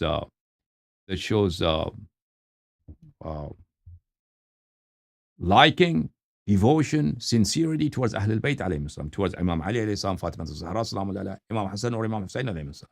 Never. Aisha was against Muawiyah for other reasons, because he wanted her brother, Abdul Rahman ibn Abu Bakr, to become Khalifa. He considered Yazid not to be worthy of Khilafah, but her brother, because he's a prince. How is he a prince? Because Abu Bakr had been Khalifa, Abu Bakr had been the king, the ruler. So if the Khilafah comes back to the house of Abu Bakr, to the family of Aisha, that will be very, very worthwhile thing. So her disagreement with Muawiyah was not about Imam Hussein alayhi salam, was about her brother. And now you said that you have disagreements with me on issues. There are people who say that. People who say that, oh, there are things we agree with Allahyari and things we disagree with. That on any topic, that people who have disagreements with me because they do not know my position well, they do not know it, or they are misinformed. Or if they have heard my position, they believe in something that's wrong. They have preconceived, on that topic, they have preconceived notions that are totally wrong. So I'm not saying I'm correct on anything, but on major issues that I speak about them, I'm very, very correct. I'm very right. And time has proven that. And how could I be wrong when I say everything that I show you is from Quran and Sunnah? Unless there are the wrong things in Quran and sayings of Ahlul Bayt alayhim salam, then I'm certain that I'm correct about all things that I quote to you and I show you. On major things, on important things. On details, yes. On details, I agree. I could be mistaken. On things that are not central to the issue, but are there minor details on fringe issues, that's absolutely possible. Okay? May Allah bless you all. Let's go and take the next caller. I'll take a caller here from WhatsApp. Okay, who's the caller on WhatsApp? Go ahead, brother. And then I'll go to TikTok. Assalamu alaikum. Who's the caller? Assalamu alaikum. I'm Hassan from Toronto. How are you? Toronto, what's happening? Yes. So, okay, yeah, good.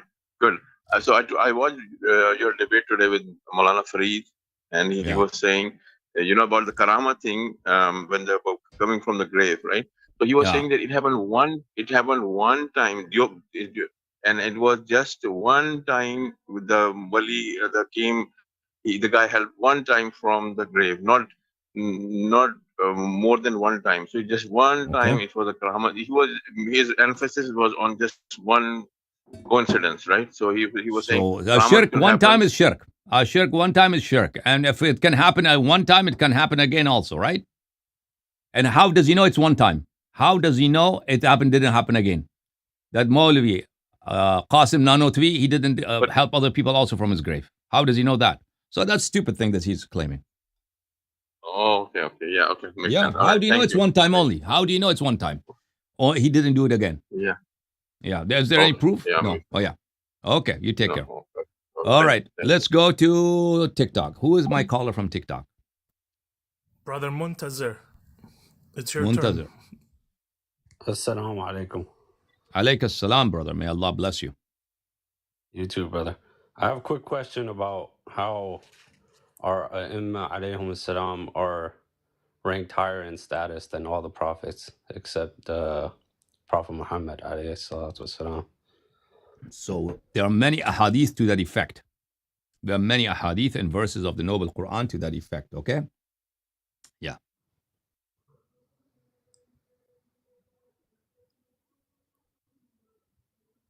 All right. Who's the next caller, brother? I guess he doesn't want to talk anymore. Brother Hussein, open your mic from Canada. Hosseini, Professor, open your mic. wake up, professor. Sleeping. Hello, sir. Assalamu alaikum. Alayka salam. How you doing, sir? Yes, sir. Yeah, Ali Madad. What's Ya Ali Madad. What's happening? What's the word? I don't have any questions, sir. I just want You to don't? say I'm a big fan of you. Where are you calling from? I'm calling you from Dubai. Dubai. Okay. So what do you want to say? So, it's my, nothing. I don't have any question. It's my dream to talk to you before I die. I'm a big fan Okay. of you, sir. Yeah. Well, I'm just a normal human being.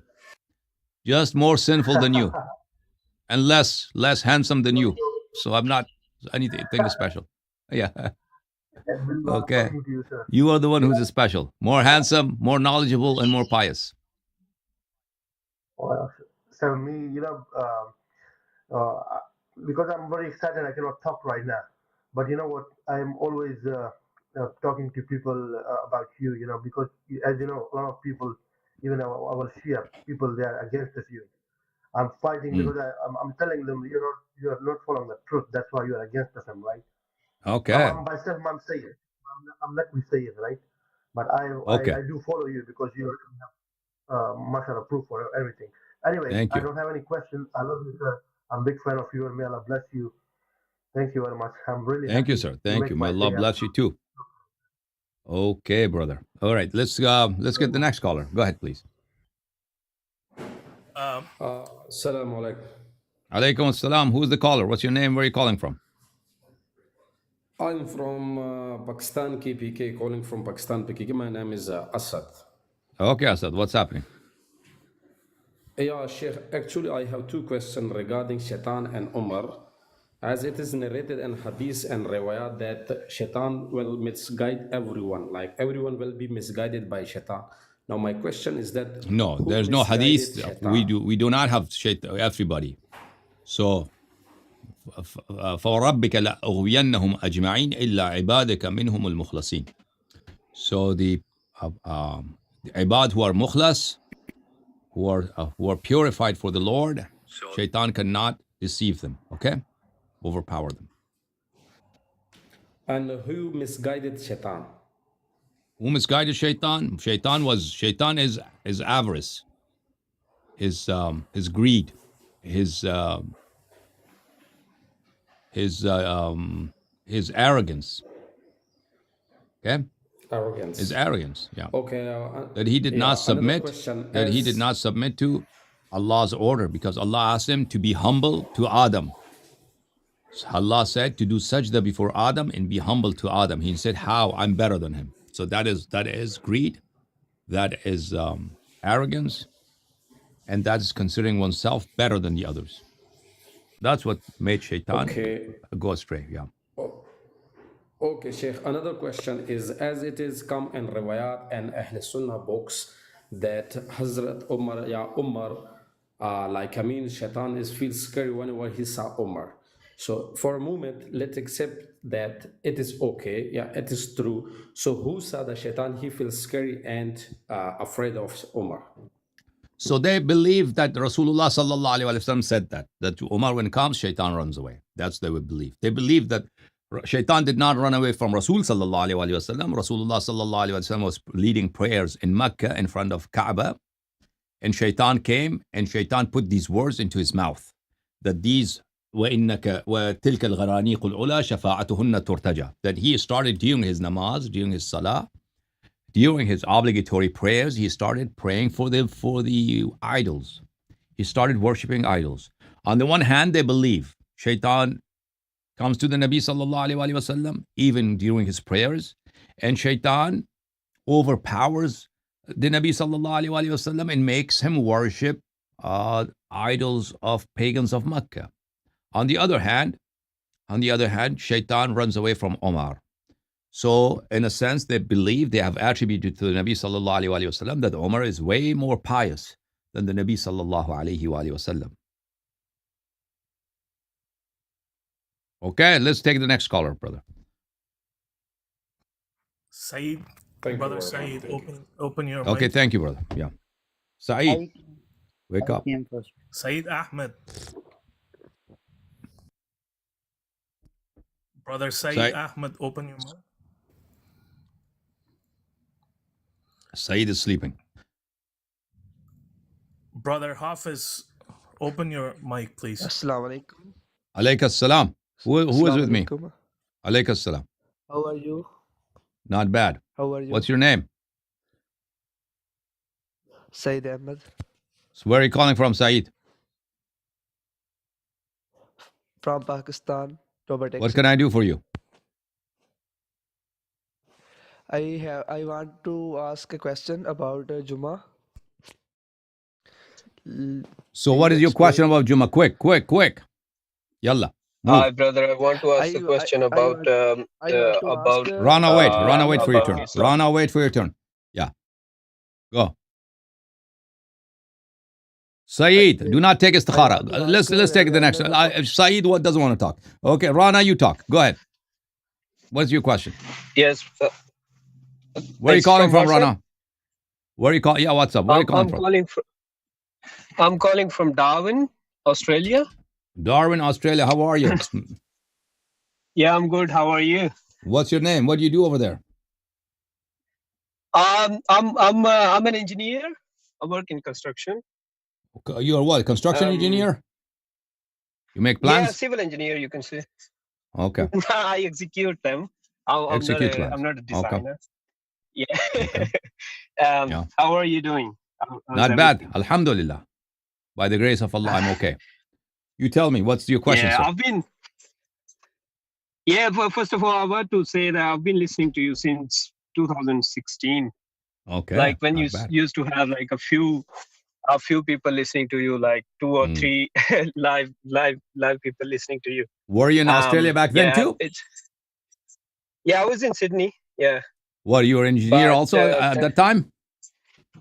Yeah. I was working in Sydney. I was doing engineering. And also so you've been an engineer for a while, huh? Yeah, yes, it's been a while. Yeah. Okay. A lot of learning in the professional career. Yeah. Of course. But there's always new things to learn. Yeah, exactly. I can say that before listening to you, I used to be scared of a lot of things. Muslims are usually scared, like some concepts about Sahaba and other concepts, like like usual things, like if somebody is wali of Allah, so people claim, like and then you get scared of them. Like you don't want to say anything bad about them and scared of different stuff. But when started listening to you, never be scared of saying bad things about Sahaba, okay? Because Sahaba were very evil people. Right. That's for sure. Okay? When I listened to you and you gave the logics and all those historical interpretations and everything, it was in front of me. And then I was like scared no more. I started reading Frual Kafi, started listening to Mullah Yasrul Faqih, and it's just amazing. It's just like once like there's a YouTube channel and it gives you audiobooks, all Shia audiobooks.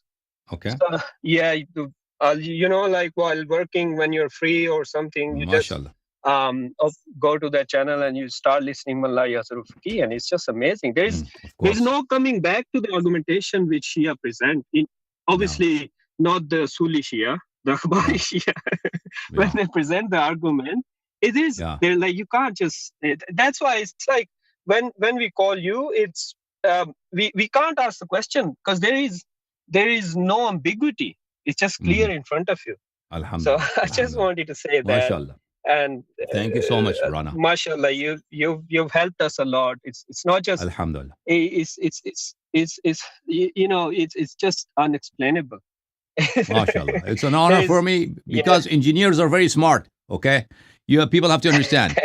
Engineers are very logical people. Their jobs has to be logical. Their work has to be logical. Everything is calculated, not once or twice, many times. Isn't that true? That's engineering, right? Yeah, it's true. And everything authenticated and calculated many times.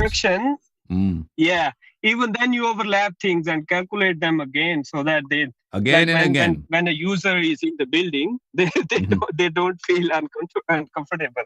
It's like everything has to be, whether it's civil engineering or mechanical engineering, electrical engineering, or other sorts of engineering. Everything is based on logic, on reason, on very precise calculations. And if he is saying he agrees with me and is happy with me, that's an honor for me, because that means somebody whose job it is to be rational and reasonable. He sees reason here. Yeah, thank you so much. Lately, I've done an experiment. I've asked an AI model to pretend as a Shia, and because I'm a Sunni background, and I've read a few books on Sunni as well. And I pretended to be Sunni and asked AI model to be a Shia. I couldn't really beat AI model, let alone your arguments. MashaAllah. Like there are plenty available. Like Grok is a good one, DeepSeek is a good one.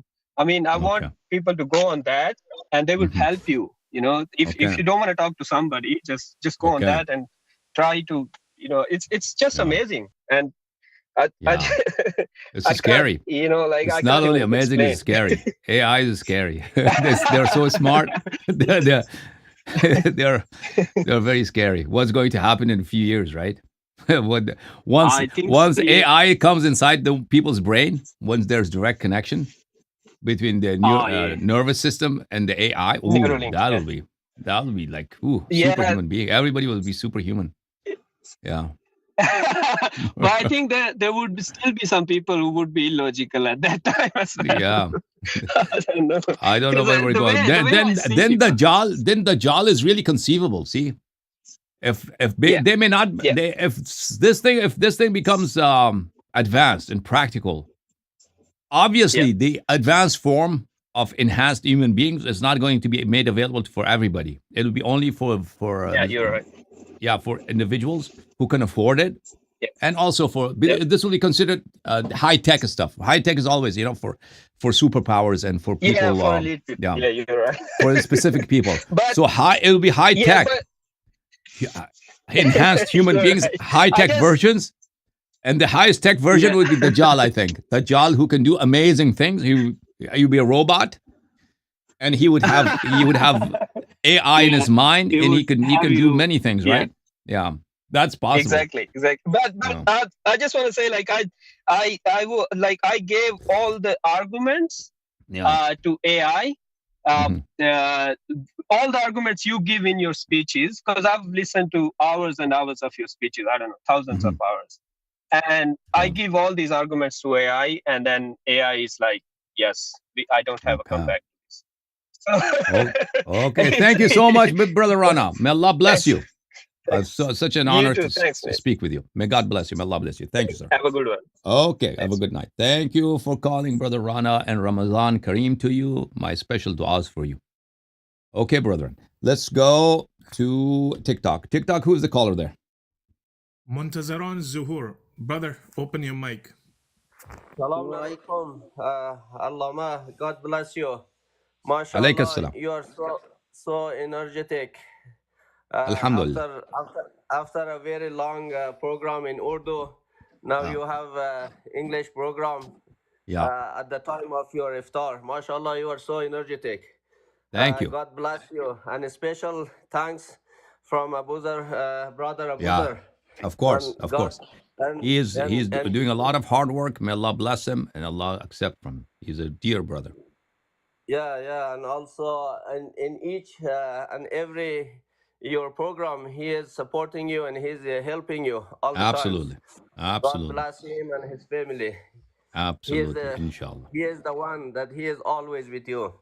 Of course. And thank you, Thank you Allah. so much, brother. May Allah bless you, Mr. Muntazir.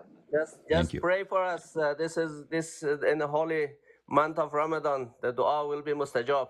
Thank you so Inshallah. much. I pray that Allah gives you tawfiq. Allah gives you success in life. Thank you, brother. Thank you so much. Okay. Ya Ali Madad. Thank you, sir. Ya Ali Madad. Hafiz Sahib. Go ahead, please. Yes. Assalamu alaikum wa rahmatullah. Alaykum assalam wa rahmatullah. Yes, brother. I have a question about Prophet Isa alayhi salatu wasalam. What is your aqidah for the Prophet? What do you mean, what's my aqidah? Like you believe that he is in heavens, like he What? did not die. He died. He did not He die. died. He died, but his soul was returned to his body. Wow. Yeah. Shia So hadith. it is written Shia in hadith Quran. about Isa alayhi salam. Jesus, inni mutawaffika wa rafi'uka ilay. Allah elevated him No, to the no. heavens, and at that time, No, his it soul does was not mean that taken out from his body and then returned to his body. Yeah. Bro, it is not written in Quran that his soul was taken and Inni then he will mutawaffika. return. Yeah. Inni Then what mutawaffika. is mean? Inni mutawaffika. Yes, I'll yes. give you wafat, and I'm taking you up in the heavens. Tawaffa, yes. Yeah. No, So his wafat is. where is written heavens? Where is Inni written heavens? mutawaffi'uka wa rafi'uka ilayya. Okay? Well, and this is also in a Shia Rafi'uka means hadith. like I will pick you up. It does not mean I will take you to heavens. Where it is written, I will take you to Rafi' means heavens. I will elevate you. I will elevate you. And a hadith of Ahlul Bayt alayhim salam, No, it's present that Allah subhanahu wa ta'ala. no, Now I am let me talking, talk. I'm talking about, we do not take our aqidah only from Quran. So we are not Quranis only, okay? So we are Shia of Ahlul Bayt. You asked me about my aqidah, my belief. So I'm telling you my aqidah, my belief, all right? So Shia aqidah, Shia hadith of Ahlul Bayt alayhim salam are numerous on this topic. That Jesus alayhi salatu wasalam was elevated to the heavens. Can I talk? Yeah. Yes, I am not talking about the Shia hadith. I am talking about in Quran where it is written. You said inni mutawaffika wa rafi'uka, that I raised. Allah says that I raised him to heavens. Where is the word heaven? So is I'm written telling in, you, I'm not answering Fatiha? only. I do not have to answer only from Quran, and no Muslim believes that truth is exclusive to Quran, and hadith does not contain truth. So religious beliefs is derived. Please allow me, Hafiz. Religious belief is derived both from Quran and from hadith. Okay. Quran says that I will elevate you. In hadith, authenticate and further expand on that meaning, that it means that Allah subhanahu wa ta'ala has physically elevated Jesus alayhi salam to the heavens. So just clear me that it is not written in the Quran that It is written in the Quran, Rafi'uka. I will raise you, I will elevate you. If you raise a person from this earth, you elevate him to Quran. Okay. End of discussion, sir. Goodbye.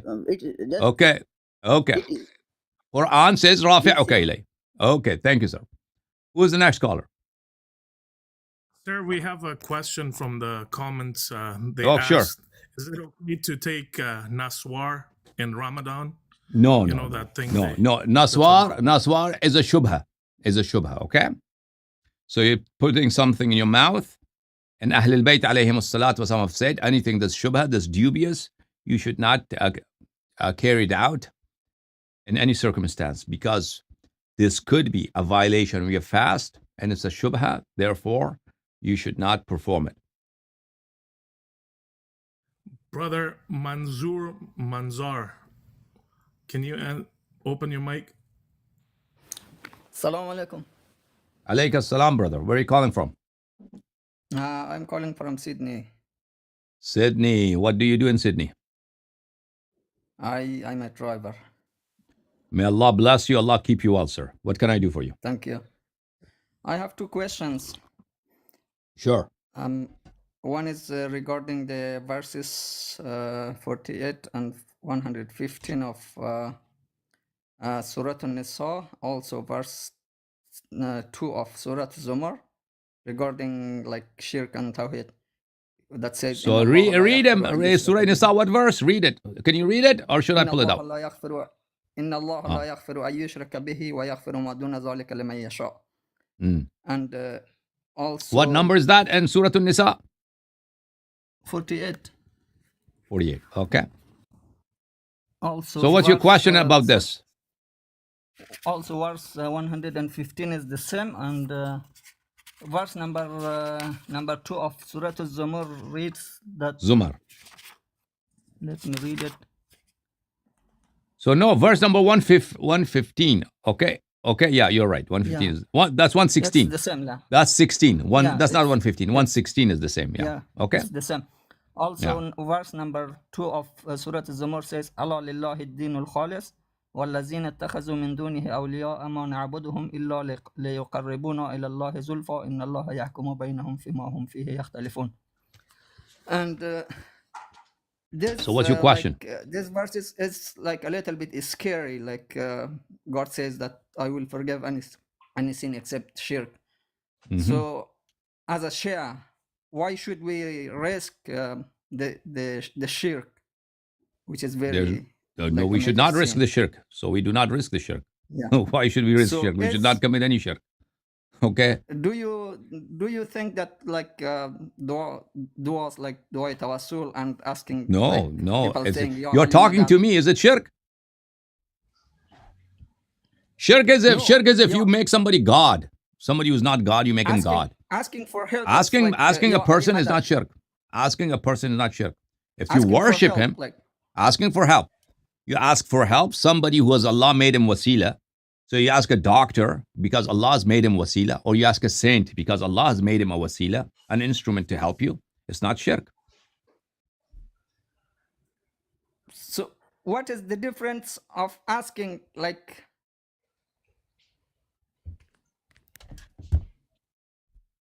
I'm listening. What is the difference of like asking like Ahlul Bayt for help, or the difference like with like idol worshippers like Buddhists and Hindus? So because idol worshippers, they believed that they were gods. They believed they were gods and they worshipped them. I have spoken to a lot of them, and they say we don't think that they are gods. That they are but they do believe that they are small. First of all, idol worshippers, they worship them. They consider them gods.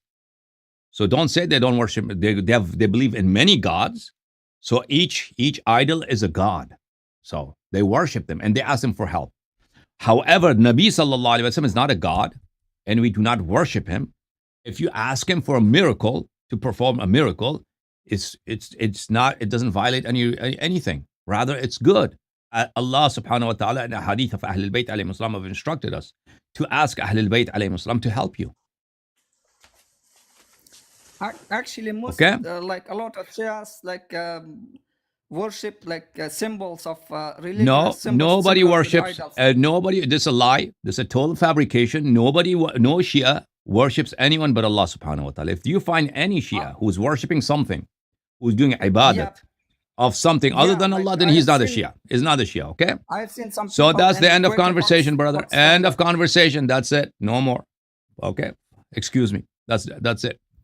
So I've explained to you that because you have no proof, no nothing. Asking someone is not worshiping him. If you ask someone for help, it means he becomes God, then there are so many gods in the world. There are so many gods, and that's so unreasonable.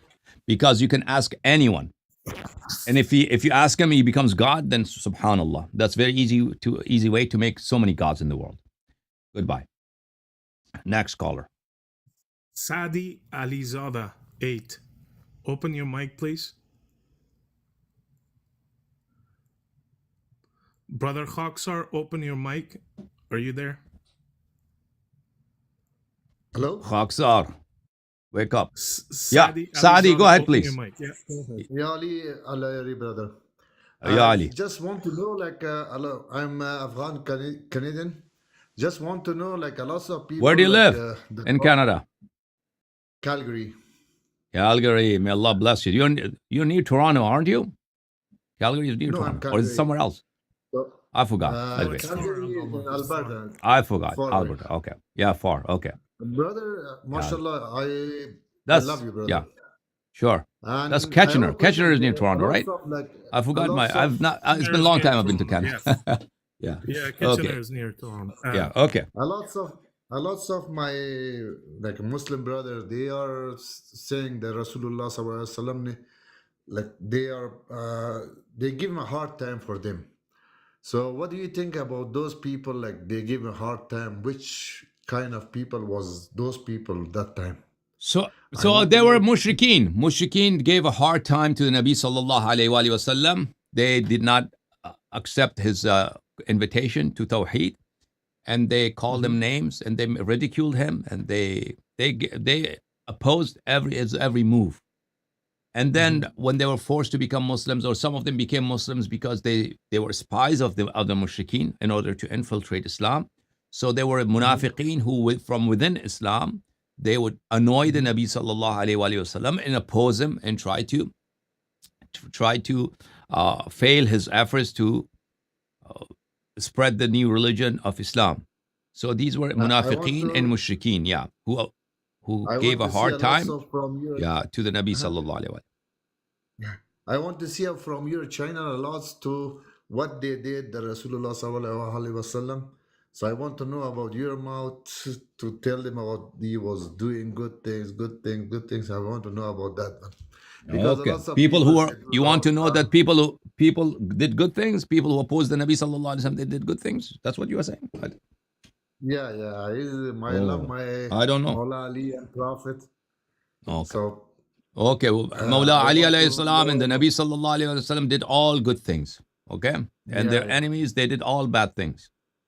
Can you tell That's us the summary of the story. about them? That they did that good thing. They did a lot of, but you tell me the more information I want to know about you. Inshallah. Inshallah. Stay tuned. Okay, yeah, Ali, Okay. that's my Stay tuned. question. Stay tuned Love you, means brother. keep watching. Yeah, inshallah. Inshallah. Yeah. Okay. Khaksar, come on over. Assalamu alaikum to everyone. Salaam alaikum, I'm brother. from Australia. Australia. Yes, brother. Yeah. I don't have any question. Just came to say hi. Alhamdulillah, I see you alive. Because last year, a lot of fake news came. Yeah, I think you know better. Last year, I think it was December something. But we was very, very, very upset to hear that. But Alhamdulillah, you're alive. That's it. Just come say hi. I'm I don't alive. have any question. I'm alive for now. Okay. Alhamdulillah. Alhamdulillah. Alhamdulillah. Alhamdulillah. God Yeah, bless and you. this is a live show, so I guess I'm alive. Everyone, Ramazan Kareem. Ramadan Kareem. Thank you so much. Ramadan Okay. Kareem. Thank you, Khaksar. Brother May Mahdi, Allah bless you. open your mic. Who's the next caller? Come on over. Brother Mahdi, open your mic. Mr. Mahdi. Mahdi, wake up. Brother Sayyid, open your mic. Assalamu alaikum, sir. How are you? Not bad. Thank you, sir. What's your name?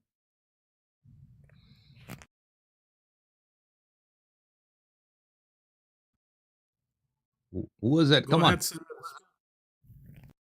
Assalamu alaikum, sir. How are you? Alaikas salam. Good. How are you? I'm good, sir. I'm Where are you calling from, Sayyid? But right now I'm in Dubai. Okay, now from sir. Dubai. Sure. Yes, brother. What can I do for you? So first thing I want to say that earlier you talked about a creature who has a special characteristics, and he do pranks also. He is also a prankster. He does pranks also sometimes, and please also make I have a request. Please make on these things that tawasul and these things videos, especially on these topics. And I have one question because I'm converted. So during that period, my friend used to say me that you have to give bayah to a mujtahid, either Sistani, Hamnai. So I was like confused why I have to give bayah to them. I have I have to give bayah to Imam alayhi salam. That is Malsum. That's why I left the older version. Okay. So now these people, they tell that you have to know, you have to give bayah to them. So you love Sistani or you don't love Sistani? No, I don't love. Actually, after listening to you hate him? You hate him? Yeah, all down. You hate Sistani? Yeah, sure. Why you not? hate him? Okay, good. If then I love you. If we are against Two the people really who, mad at me, yeah. Muqallits. if Yeah. we were, So remember, if we were Sistani to our Shia brothers is more important than Prophet or Imams alayhim. He is the real Imam. So if you say anything about Sistani, it's like you have blasphemed their God, blasphemed their Imams, because the real Prophet, the real Imam, according to them, is Sistani. Pay attention. Yes, sir. So they will tolerate nothing about Sistani.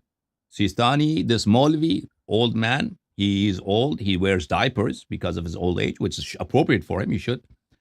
He is their most central figure in religion. His words are more important than Quran to them, more important than Hadith of Ahlul Bayt alayhim salam to them. And that is practically in their life, their Imam is Sistani. So you should recognize that. So when you say you don't love Sistani, a lot of your Shia brethren would be offended. So be careful. Yeah. Though I'm happy you don't love Sistani. Yes, I'm very pleased with that. Okay? Because when we are against the people that were against the Ahlul Bayt at that time, so now they have also create imamat for themselves as well. These guys, they call themselves imams. And these people, I think Usulis should, for tabarruk, demand the office of Sistani to send his used diapers as tabarruk for his muqallids. That would be, Yes, sir. And also Hassan Nasrullah, in one of his speech, he said that of this time Hussein is Hamnai. You can see. Now, one question is that how many we have to divide other? We create they created Akhbari, Asuli, these things. Okay, Sayyid Mazahir. Say Ya Ali Madad. Say Ya Ali Madad. Ya Ali Madad, Ya Hussein. Thank you so much. May Allah bless you. Allah keep you well. Okay, who's the next caller? Dr. Hashmat, open your mic. Doctor, come on over. Dr. Hashmat, open your Hello, mic. can you hear me now? We can. Yeah, go ahead. Hi, how are you, Allama Allahyari? Not bad. Where are you calling from? It's great to see you and talk to you. I'm calling from Canberra city of Sydney, Australia. Which kind of doctor are you? You're a real doctor? Yeah, I work as a GP. Okay. All right, what's General up? practitioner. Okay. I've an got honor. 2 questions. My first question is about the Zafari Jidni. As you know, there are some preachers that we got here in the Takaya. They say some of them, they actually mocked this and said that this doesn't really exist and it never happened. There are some of the ulama that actually made this for Imam Hussein, that the Zafari Jidni came and tried to help him, but Imam Hussein did not allow that. So that's one thing that obviously we see here. But from some of my studying that I have gone and seen, some of the Shia scholars, they actually say that yes, it did exist and they tried to come to help, but Imam Hussein did not allow the Zafar Jinn. I just wanted to see your perspective on this. Let me respond to that. So jinn is not superstitious. Jinn is not a myth. Jinn is a reality. For people who believe in Quran, for people who believe in Hadith, the jinn is a reality. And also people who do not believe in Quran, there are many people who undertake meditations. There are ways that whereby you can contact with jinn, with kafir jinn or Muslim jinns. You can contact with them and talk to them. So not everything in the world that you can sense by your 5 senses only, that is true. There are things that you cannot see in the world, and they can be true. So there is no scientific or a rational reason that you should say only the things that I've seen, they are true. Things that I've not seen, they cannot exist. There could be things in the world, creatures in the world that we cannot see, and our senses cannot perceive them unless they allow us to perceive them, unless they allow us to detect them. Amongst them is jinn. It is a physical being, however, their being is different than ours. and they can change. They can change their shapes and forms. And if they allow someone to see them, to converse with them, then that person can converse with them. And there's so many people in the world, and especially in the Islamic Sorry, world. did this actually happen? Did Zafar Jini come to help Yeah, I'm Imam going to Hussein? talk to that. I'm speaking about jinns in general right now, so I'll come to that. Okay. So there are so many people in the world who have contact with jinn, and some of them are fraudulent. Some of it is fraud, is lie, but not all of them. And there are indeed people who talk to jinn, and jinn bring them news, and jinn can do things for them. They ask jinns to help them out, and there's interaction between them. There are things that they do for the jinn, and in return, jinn do things for them. So now we come to Za'far al-Jinni. Za'far al-Jinni, the fact that jinns have cried for Imam Hussein alayhi salam, this is present in our books. Their nawha that they have said for Imam Hussein alayhi salam are present in Maqatil and books of Hadith. However, Za'far Jinni himself, I've not seen it in any Hadith. Nonetheless, there were people who had contact with jinn. Those people have narrated that there was such a person by Za'far Jinni who came to help Imam Hussein alayhi salatu wasalam in such and such and such. And then there were, in the recent times, a few decades ago, there were people who had contact with jinns, and some scholars considered them to be credible. They brought the news from the world of jinn that Za'far has just died. So that's the story of Za'far al-Jinni. Okay, so these are stories of people who have contacts with jinn, and in various centuries they have reported this event from hearing it from jinn themselves. Okay. Yep. Thanks for the explanation. Sure. The second question, although you have touched upon it before, it's in relation to khums.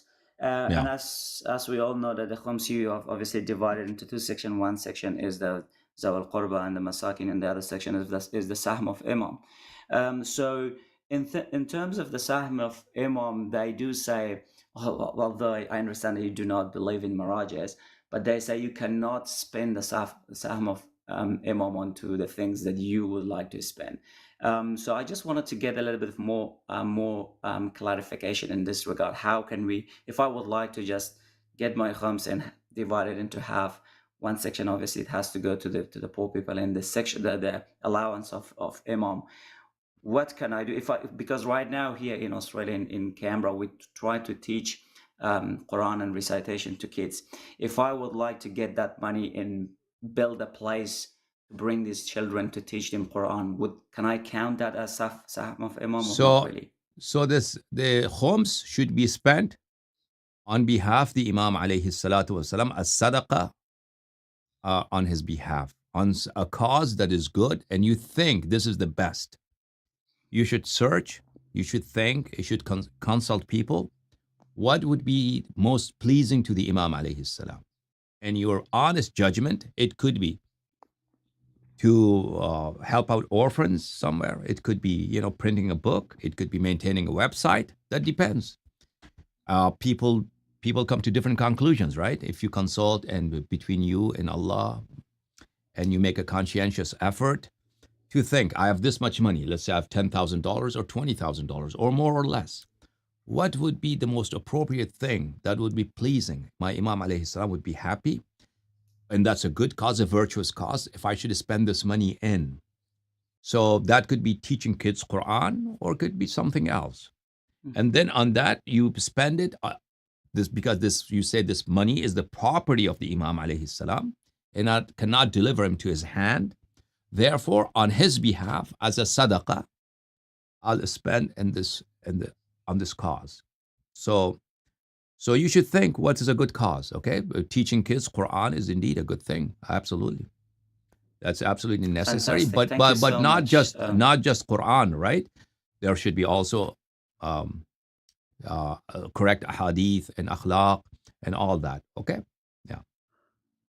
Yeah, true. But in Australia, unfortunately, especially in our city, the kids, they do not have the very preliminary studies. So we do have the plan in the future to go and obviously take the hadith as well. But at the beginnings, we just wanted to make them. So indeed, if that happens, first. it's good. If that happens, it's good. A lot of time people open centers, and the center is always closed, except a few days in the year. So usually that's what happens.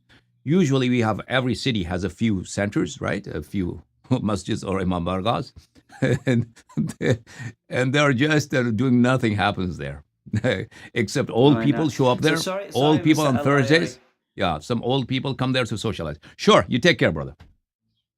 Sorry, just one thing. The last part. So my question was that I have got obviously a house. On the side of my house, there's a little spot that I can build a room there for this recitation. That was my question. If I build a room on the corner of my backyard and specifically for teaching Quran, that was my question. Would that be something permissible, do you think? So if you're doing a sadaqah to Imam alayhi salam, and it's your property, and then one day you might sell it, right? If you one day you want to move and you want to sell the house, then what are you going to do to that? You have to think of that also. Then I have to demolish that anyway. That's not part of the house. Then I have to demolish. Oh, you're going to make it illegally. Okay. Well, I mean, just to make something on the side of there. All right. Then I advise you to do that from your own money. All right. If you want to do that, because you're going, it's something that's temporary and it'll be wasted. So I spend, like, let's say building a room is not expensive. Let's say you build a room for 3,000 or 4,000 or 5,000. It takes that much money. And then after it's illegal, after 5 years, 10 years, you have to demolish it. And I think you should do it from your own money, not from Imam's money. Okay. Yeah. Great. Thanks. All right. Mr. Yeah. Allah. That will not be very careful, cautious thing to do. Oh, so much. Thank you so much, man. Allah bless you. Yeah. Thanks. Bye. Okay. Sure. Who's the next caller? Mr. Faiz. Fayaz. Fayaz, brother Fayaz. Go ahead, please. Hello. Assalamu alaikum, sir. Alayka salam, my brother. How are you? Yeah, alhamdulillah, I'm good. Thank you. Where are you calling from? Sir, I'm calling from Germany. Sure. What can I do for you, sir? Sir, I have a little bit doubt between Sunni and Shia. Can I get some advice from you? Become Shia. My advice, of course, is clear. My advice. So watch my shows. Watch my debates. You will have plenty of evidence which way to go. All right? Yeah, but it's not about that. I have like my I understand. I have actually watched lots of your videos, but what I want to ask is that Shia is a group of people. Like, what I know is we are people. We are people. By Allah, we are people.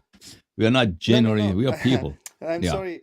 Like as like a being like, as much I know after I think because I have not enough knowledge of like, I'm not scholar in Islam.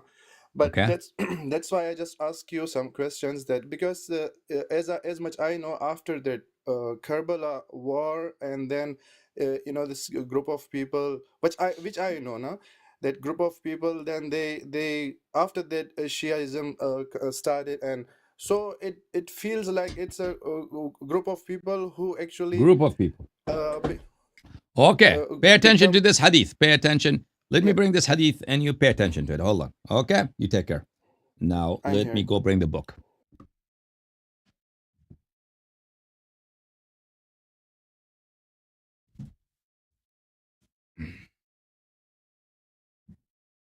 Okay. This book is Ad-Durr al-Manthur. The tafsir of Durr al-Manthur by Suyuti. Suyuti, Abdul Rahman al-Suyuti. It's not a Shia book. It's an Omari book. A book of tafsir. In the light of a hadith narrated through non-Shia sources, Omari sources. Okay.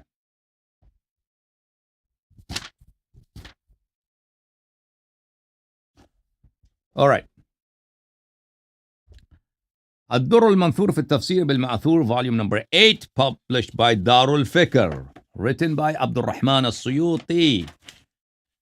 published in year 2009 in Darul Fikr, Beirut, Lebanon. This is Surah Al-Bayyinah, Surah number 98 in the Noble Quran. أعوذ بالله من الشيطان الرجيم. إن الذين آمنوا وعملوا الصالحات. Verily, those who believe and those who perform good deeds. أولئك هم خير البرية. They are and only they are. خير البرية, the best of the creation, the best of all people. Okay, who are they? Who are these individuals? Page number 589. وأخرج ابن عساكر عن جابر بن عبد الله. جابر بن عبد الله الأنصاري says, كنا عند النبي صلى الله عليه وآله وسلم. We were in the companionship, we were in the assembly of the Nabi صلى الله عليه وآله وسلم. فأقبل علي عليه السلام. So came Ali عليه السلام. فقال النبي. So Nabi صلى الله عليه وآله وسلم said, والذي نفسي بيده.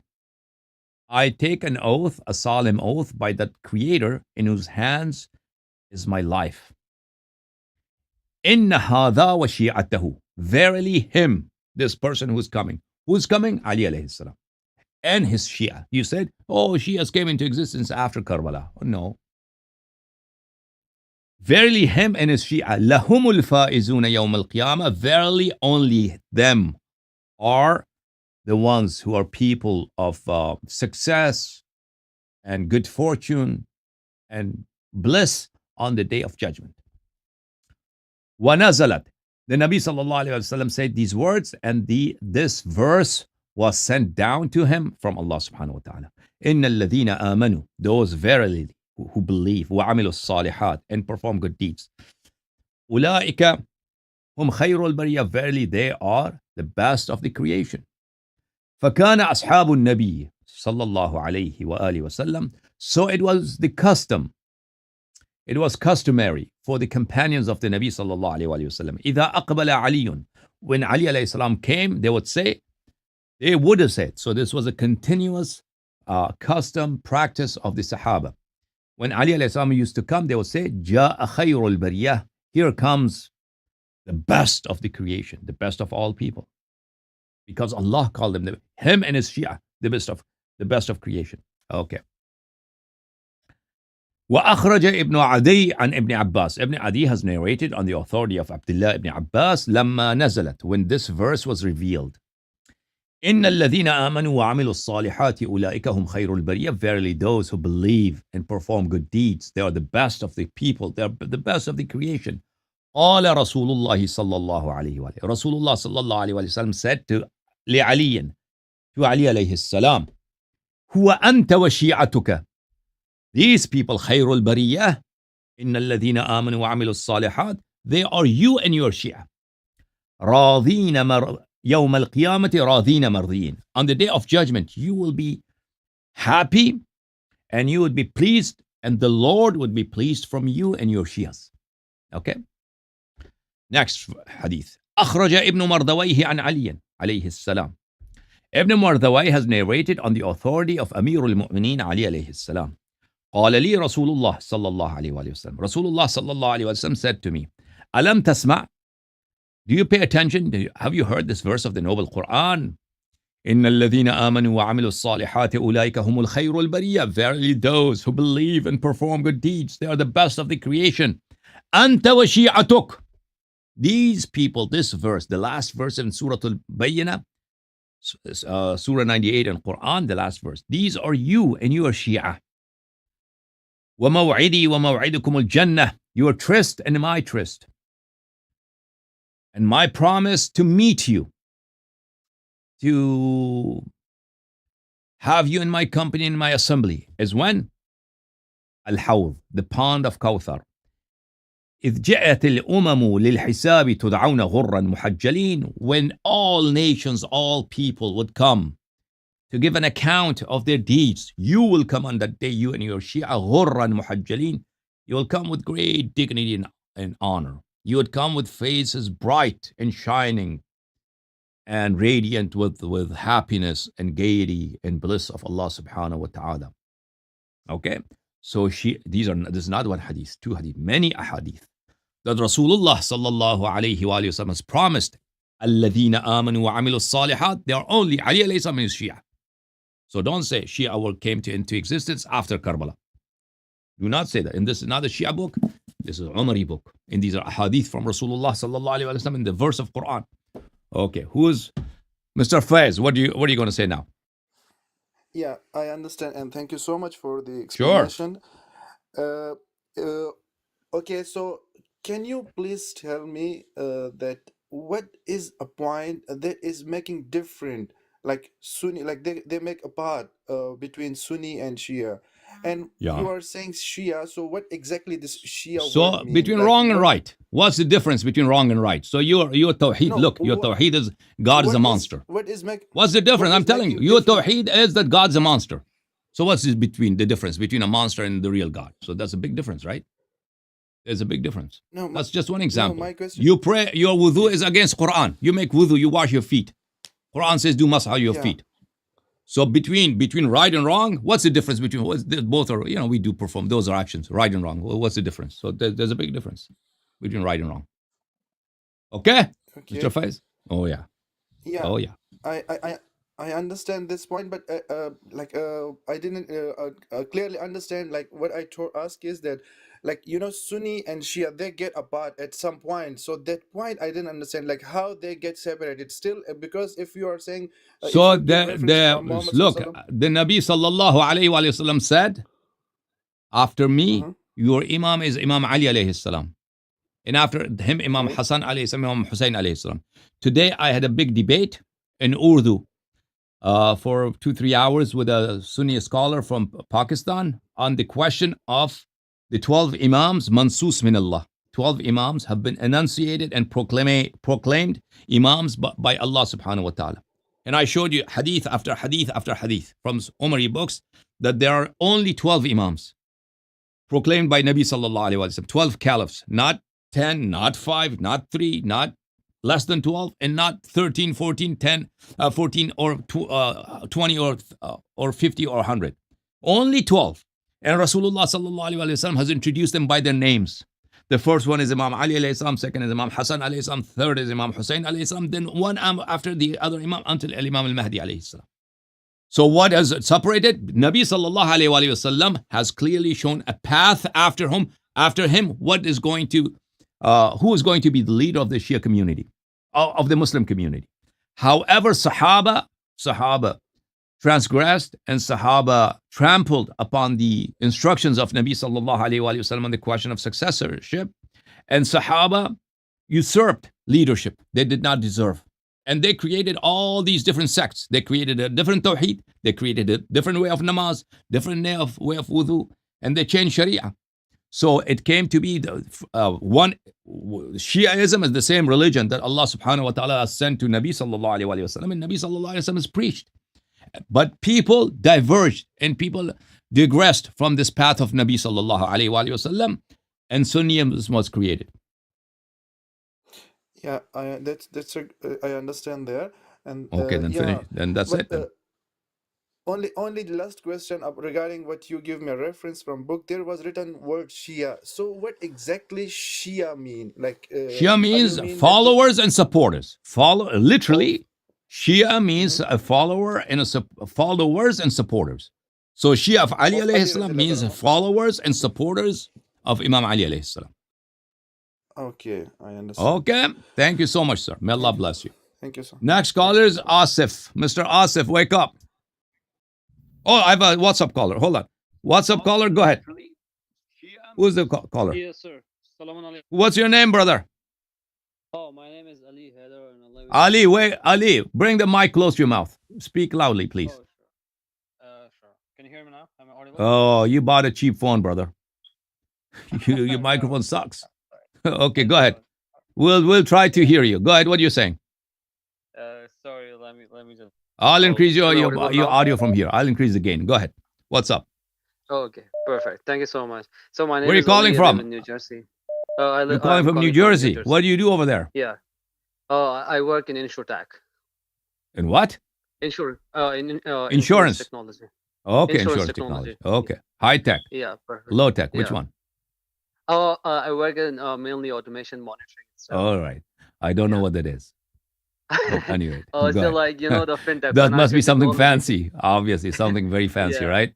Yeah. yeah, Okay. it's kind of very latest. You work for So Geico? If I switch to your company, I'll save money. yeah. All right. At least you don't sell insurance. I feel sorry for people who try to sell insurance. Oh Yeah. no, we are only concerned with like automating the processes, like revolutionizing them. Yeah, I Stuff remember like people trying to sell insurance a long time ago. They don't exist anymore, really, but they used to be. Come around and try to sell insurance. yeah. These Yeah. are like they use third party dealers to sell their insurance. It's Okay. like not kind So what's up? yeah. Oh, so first of all, thank you so much for giving me a chance to talk to you. Sure. So I'm actually talking about like the Rijal in it's 12 verse Shias. So the other day I was looking at the hadiths in the Kamil Ziyarat, and then I Yeah. was looking at the by Rijal wa Sheikh al-Mufid in Mu'jam Rijal al-Hadith. So oh yeah, so like I was telling the narrators mentioned were there, and then I was checking across checking them in the Rijal by Mufid. But like somehow most Mufid of the Rijal is not narrators by Mufid, that's by Khui. oh Mu'jam al al-Rijal is by Khui. no, never mind. I was just using the Shia online library, and I was just like using the Rijal. Okay. So in that Rijal, like the most of the narrations and the narrators I found like I don't think there's a they book of were Rijal by Mufid. There is no book of Rijal by Sheikh Mufid. Anyways, go ahead. it's named as Al Mufid in Mu'jam Rijal al Hadith. Oh, you are checking Mufid's biography and Khui's Mu'jam al-Rijal. Okay. Yeah. So I was using that Rijal, and I was cross-checking those narrators that were mentioned in the Kamil Ziyarat. And then Okay. like so yeah, actually like but look, the problem was like I was most of the time either the narrators were like unknown majhul, or they were like da'if, and this kind of a problem. So like Yeah. most of the if I follow that rule, so most of the So narrations you'll I massacre. cannot If you consider follow that authentic. rule, you will Yeah. annihilate Shia faith and Shia hadith. So that is a rule because that is not applicable to Shia ahadith, because these ahadith have not been narrated by hearsay, by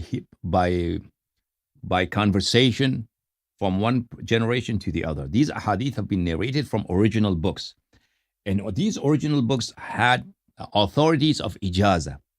You understand ijaza? So these Oh yeah, individuals yeah. that you see them in the chain of narration, they are mere sheikhs of ijaza. So a sheikh of ijaza, if he is majhul, so what?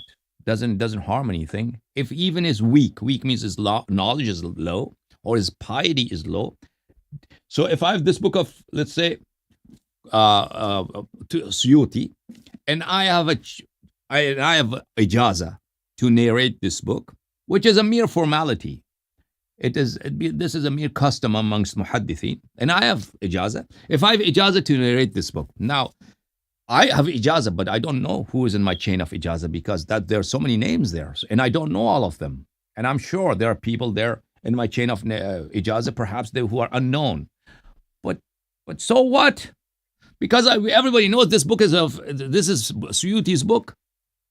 Everybody knows this Suyuti. I did not hear these ahadith that are present in this book from generation to generation handed over orally. That's not what happened. Suyuti wrote this book, and I have this copy, and I am reading for you from Suyuti's handwriting. So it is as if I'm narrating directly from Suyuti himself. Likewise, the ashab of Aimma alayhim salam, they were authors. They wrote books of hadith, and these books of hadith were narrated, meaning these books of hadith were given permission, as it was customary at the time. There were ijazat, and these ashabul ijazat, these masters of permissions and to license to narrate these hadith, some of them were Shia, some of them were non-Shia, some of them were famous, some of them were unknown. Obviously unknown to us. Not at that time. They were not unknown at that time. Later generations, their biographies were not maintained, and their identities were lost. So they are majhul with respect to us, not at their own times. So for us now, they could be majhul, and later generations, some scholars would have said such and such a person was weak. Weak meaning his knowledge is low, or his character is not a very pious character. Either way, they have no impact at all on the credibility of the hadith that is at hand, that's being narrated. Why? Because the hadith is being narrated from books that precede these chains of narration, and these chains of narrations are merely ijazat, and they are not, these books are not narrated from those people who are present in the chain of narration orally. You hear me? Oh, yeah. Okay. Now you're working on the insurance, you understand that books of hadith are insured. Of the high Shia books of hadith have carry the highest level of insurance. All right? Yeah, I'm kind of like presenting like a pseudo Islamic type for insurance. Yeah. So actually, like, okay. I was, Yes, sir. yeah. So Okay, Ali. I You take care, I Ali. know like that you have. Yeah, sure. I have one more question, sir. Sure. I know that you have lectures on Rajal in your Arabic, but I try to watch those, like, but there are no English subscripts for me because I don't know Arabic. So I wanted to know like how Rajal has been transmitted from Jamaat Umariya to Mazhab Tashayyu. So it's not been really transferred because we don't really have Rijal that like Umaris have, the ilm of Jarh and Ta'dil. And that's because the way of preservation, the way of narration, and transmission of hadith and Shia tradition is very different than the Umari tradition. So they are two drastically different things. And because mujtahideen, they do not understand this very fine point, they've tried to apply the Umari standards of Sahih and Da'if hadith on Shia hadith. And they mutilate our books of hadith. Yeah, and they create a carnage on our books of hadith. Perfect. Thank you so much. And All right, just, you like, take care, brother. Give like these kind of lectures in English as well. Although I know like there are less like audience interested in this kind of topic, but still it will be helpful for the literature. Yeah, well, these are technical things. If I start delivering lectures on Rijal, who's going to watch them? Who's going to watch them? I understand, like, yeah, only 2 people in the world, maybe 5 people, right? Oh, yeah. Okay, you take care. Okay. All right, who's Thank the you next so much. caller? May Allah bless you. TikTok, come on over. TikTok, who is on TikTok? Hello, assalamu alaikum, Sheikh. Alaikum salam. Who is this? It's the Dabir from yesterday. You probably remember me. I do not. Yeah, Where are you 'cause calling get a from, lot Dabir? I'm Yeah, calling there are from many Virginia. callers. From Virginia. Dabir from Virginia. What's the word? Bajir. Dabir. So, how many questions is the max amount of questions I can ask? Whoa, no, 1. Okay, how about that? Let's see how much time it takes, okay? Yeah. What do you do? What do you do, Dabir? I'm in school right now. Like which Not kind doing of school? anything. Which High kind of school? High school. All right. Why you not asleep? Like 12 o'clock at night over there. But it's Saturday. It's Saturday. All right. Okay. So what's up, Dabir? What can I do for you? Talking to a person about Durr Mansur, the book. You say that the Shias will be, Allah will be part of the Shias and they will be in the heaven, right? What book are you talking about? You were talking about the book you were talking about. Durr al-Manthur. Yeah. I read the hadith. True. Yeah, that's correct. I heard another hadith from Imam Qadim alayhi salam. He said that a group of Shia were knocking on his door. And Imam Qadim said to go away, you are not Shia. Okay. You probably know what I'm talking about. And then they came back and they said, we are not Shia. And then when Imam Qadim talked to them, he said, you cannot be Shia. The Shia are like Muhammad ibn Abu Bakr and Abu Dhar al-Ghafari, the people that actually followed Imam Ali. And so why do we call ourselves Shia when Imam Qadim said this? So those are the highest levels of Shia. So when we say the Salman is a Shia. Okay, so we mean that Salman is the highest level of Shia. And you are also Shia. Ahlul Bayt alayhim salam have used the term Shia for regular Shias as well, not just for people of higher level. So for instance, the hadith, La salata li jari al-masjid illa fil masjid. A person who lives next door to the mosque, he doesn't have any salah, any namaz, except the namaz that he prays in the masjid. So it means that the salah that he performs in his house does not have as much reward as he performs in the mosque, because he lives next door to the mosque, he has no excuse not to go to the mosque and pray. So in many ahadith, if something, some quality or a title has been negated from a group of people, it does not mean that those people do not have that quality at all. It means that they do not carry the highest level, what's expected of them, how they should perform. It could also mean that. So there's no contradiction. And this common in English and in many languages.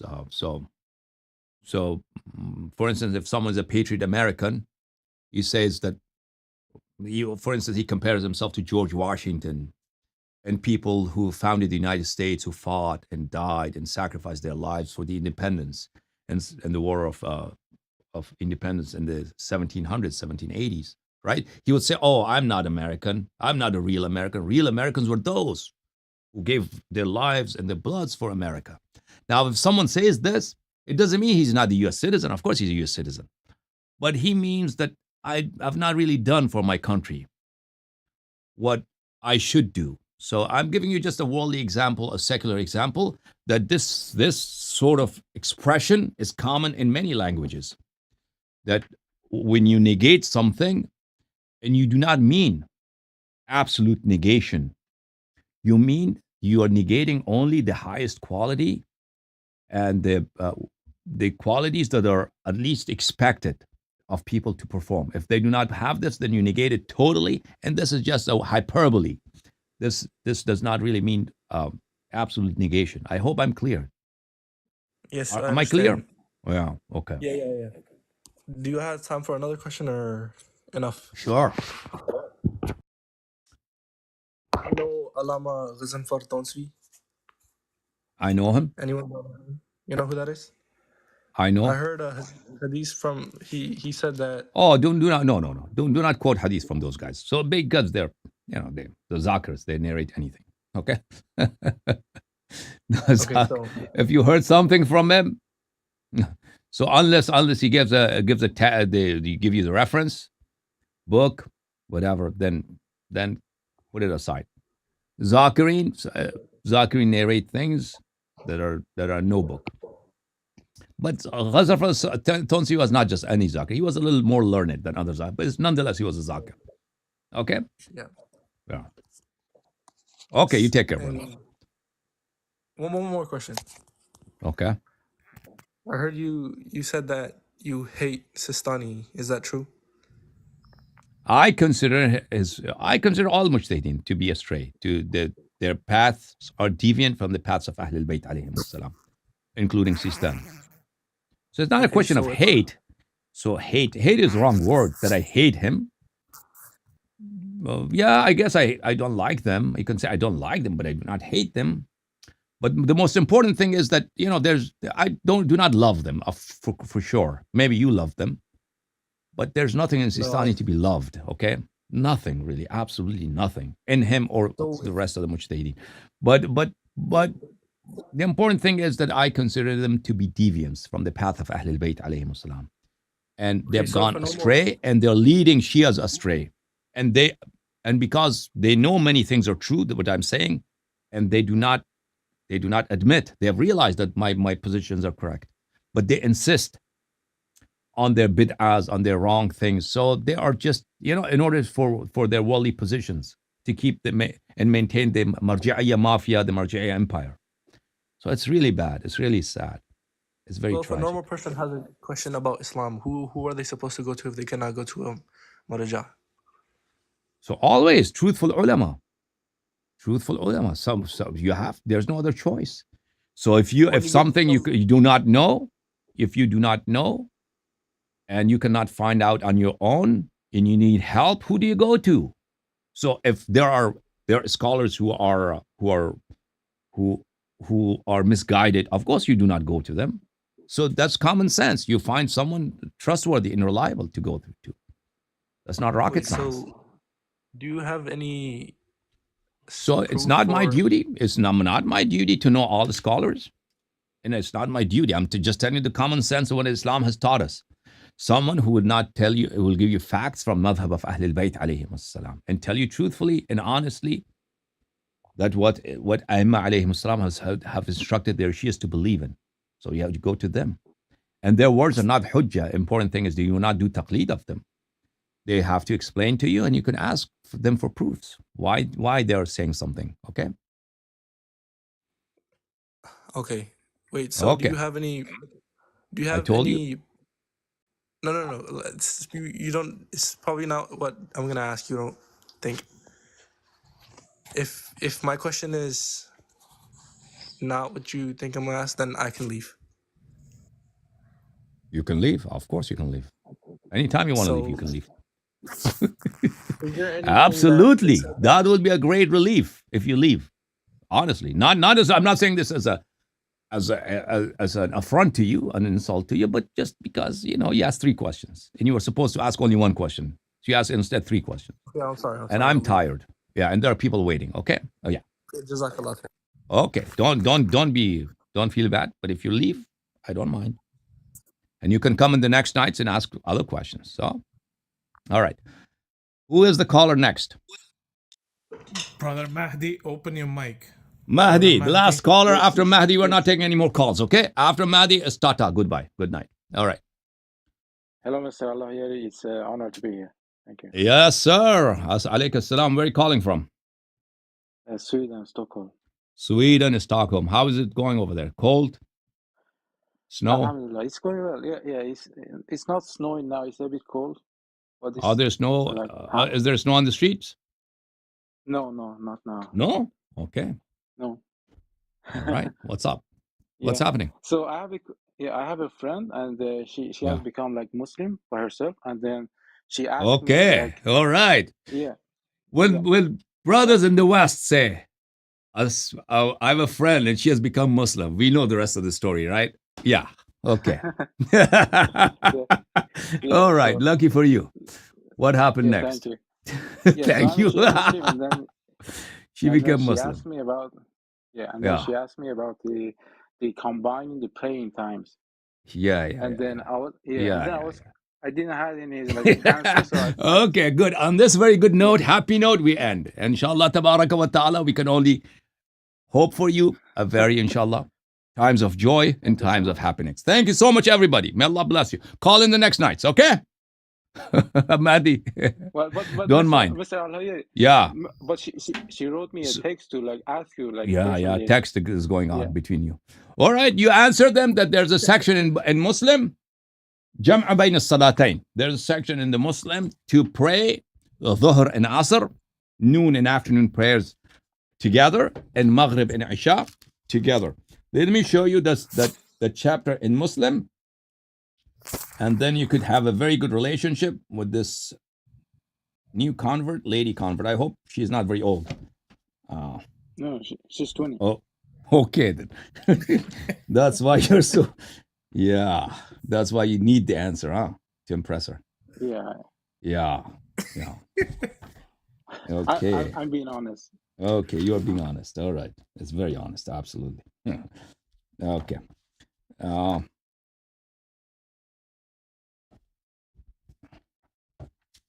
And she also asked, like, is it better to like?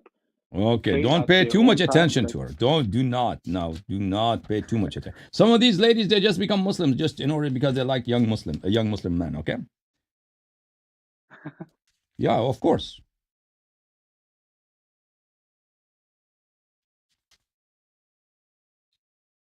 What happened? Why I cannot? Let me change my glasses. Hold on.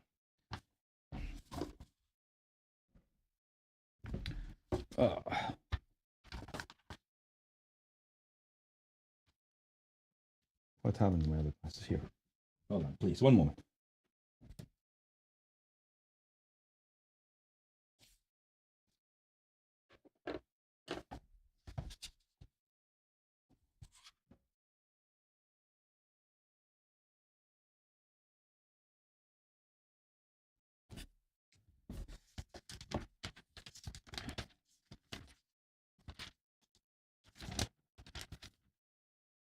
Okay.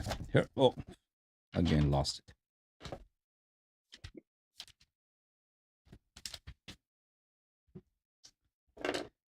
Okay, here we go. This is Muslim. Muslim, all right. Not a good Muslim, but yeah, really corrupt Muslim. But they call it Sahih Muslim. Sahih Muslim by Muslim Hajjaj al-Qushayri al-Naysaburi, published by Darul Fikr, Kitab Salat al-Musafirin wa Qasriha, the book of prayers of those in journey, those who are traveling. And Bab al-Jam' bayna as-salatayn fi al-hadar, to perform two prayers at one time together, Zuhr and Asr together, and Maghrib and Isha together. Okay? And you will find, and look at this hadith is number 705, hadith number 705, hadith number 705, 1513, 1514, 1515, and several hadith after that. The Nabi sallallahu alayhi wa sallam prayed Zuhr and Asr, Maghrib and Isha together. Okay? Show these hadiths to her. Thank you so much. Brother Mahdi? Brother Abu Zar? Thank you so much. Okay, Brother Abu Zar. Are we done? We're good, sir. Okay, we're good to go. Done. Thank you so much. Mukhtar, last caller. Okay, Mukhtar can wait for the other nights. Thank you, Mukhtar. We'll catch you another night. Thank you so much. Okay, brothers. May Allah bless you all. Now, يا حسين يا حسين يا حسين يا أهل البيت اللهم صل على محمد وعلى محمد اللهم كن لوليك الحجة ابن الحسن صلواتك عليه وعلى آبائه في هذه الساعة وفي كل ساعة وليا وحافظا وقائدا وناصرا ودليلا وعينا حتى تسكنه أرضك طوعا وتمتعه فيها طويلا اللهم صل على محمد وعلى محمد حسين حسين يا حسين اللهم صل على محمد وعلى محمد. What a beautiful name. What a lovely name. يا حسين اللهم صل على محمد وعلى محمد يا حسين. Okay. Good night, everybody.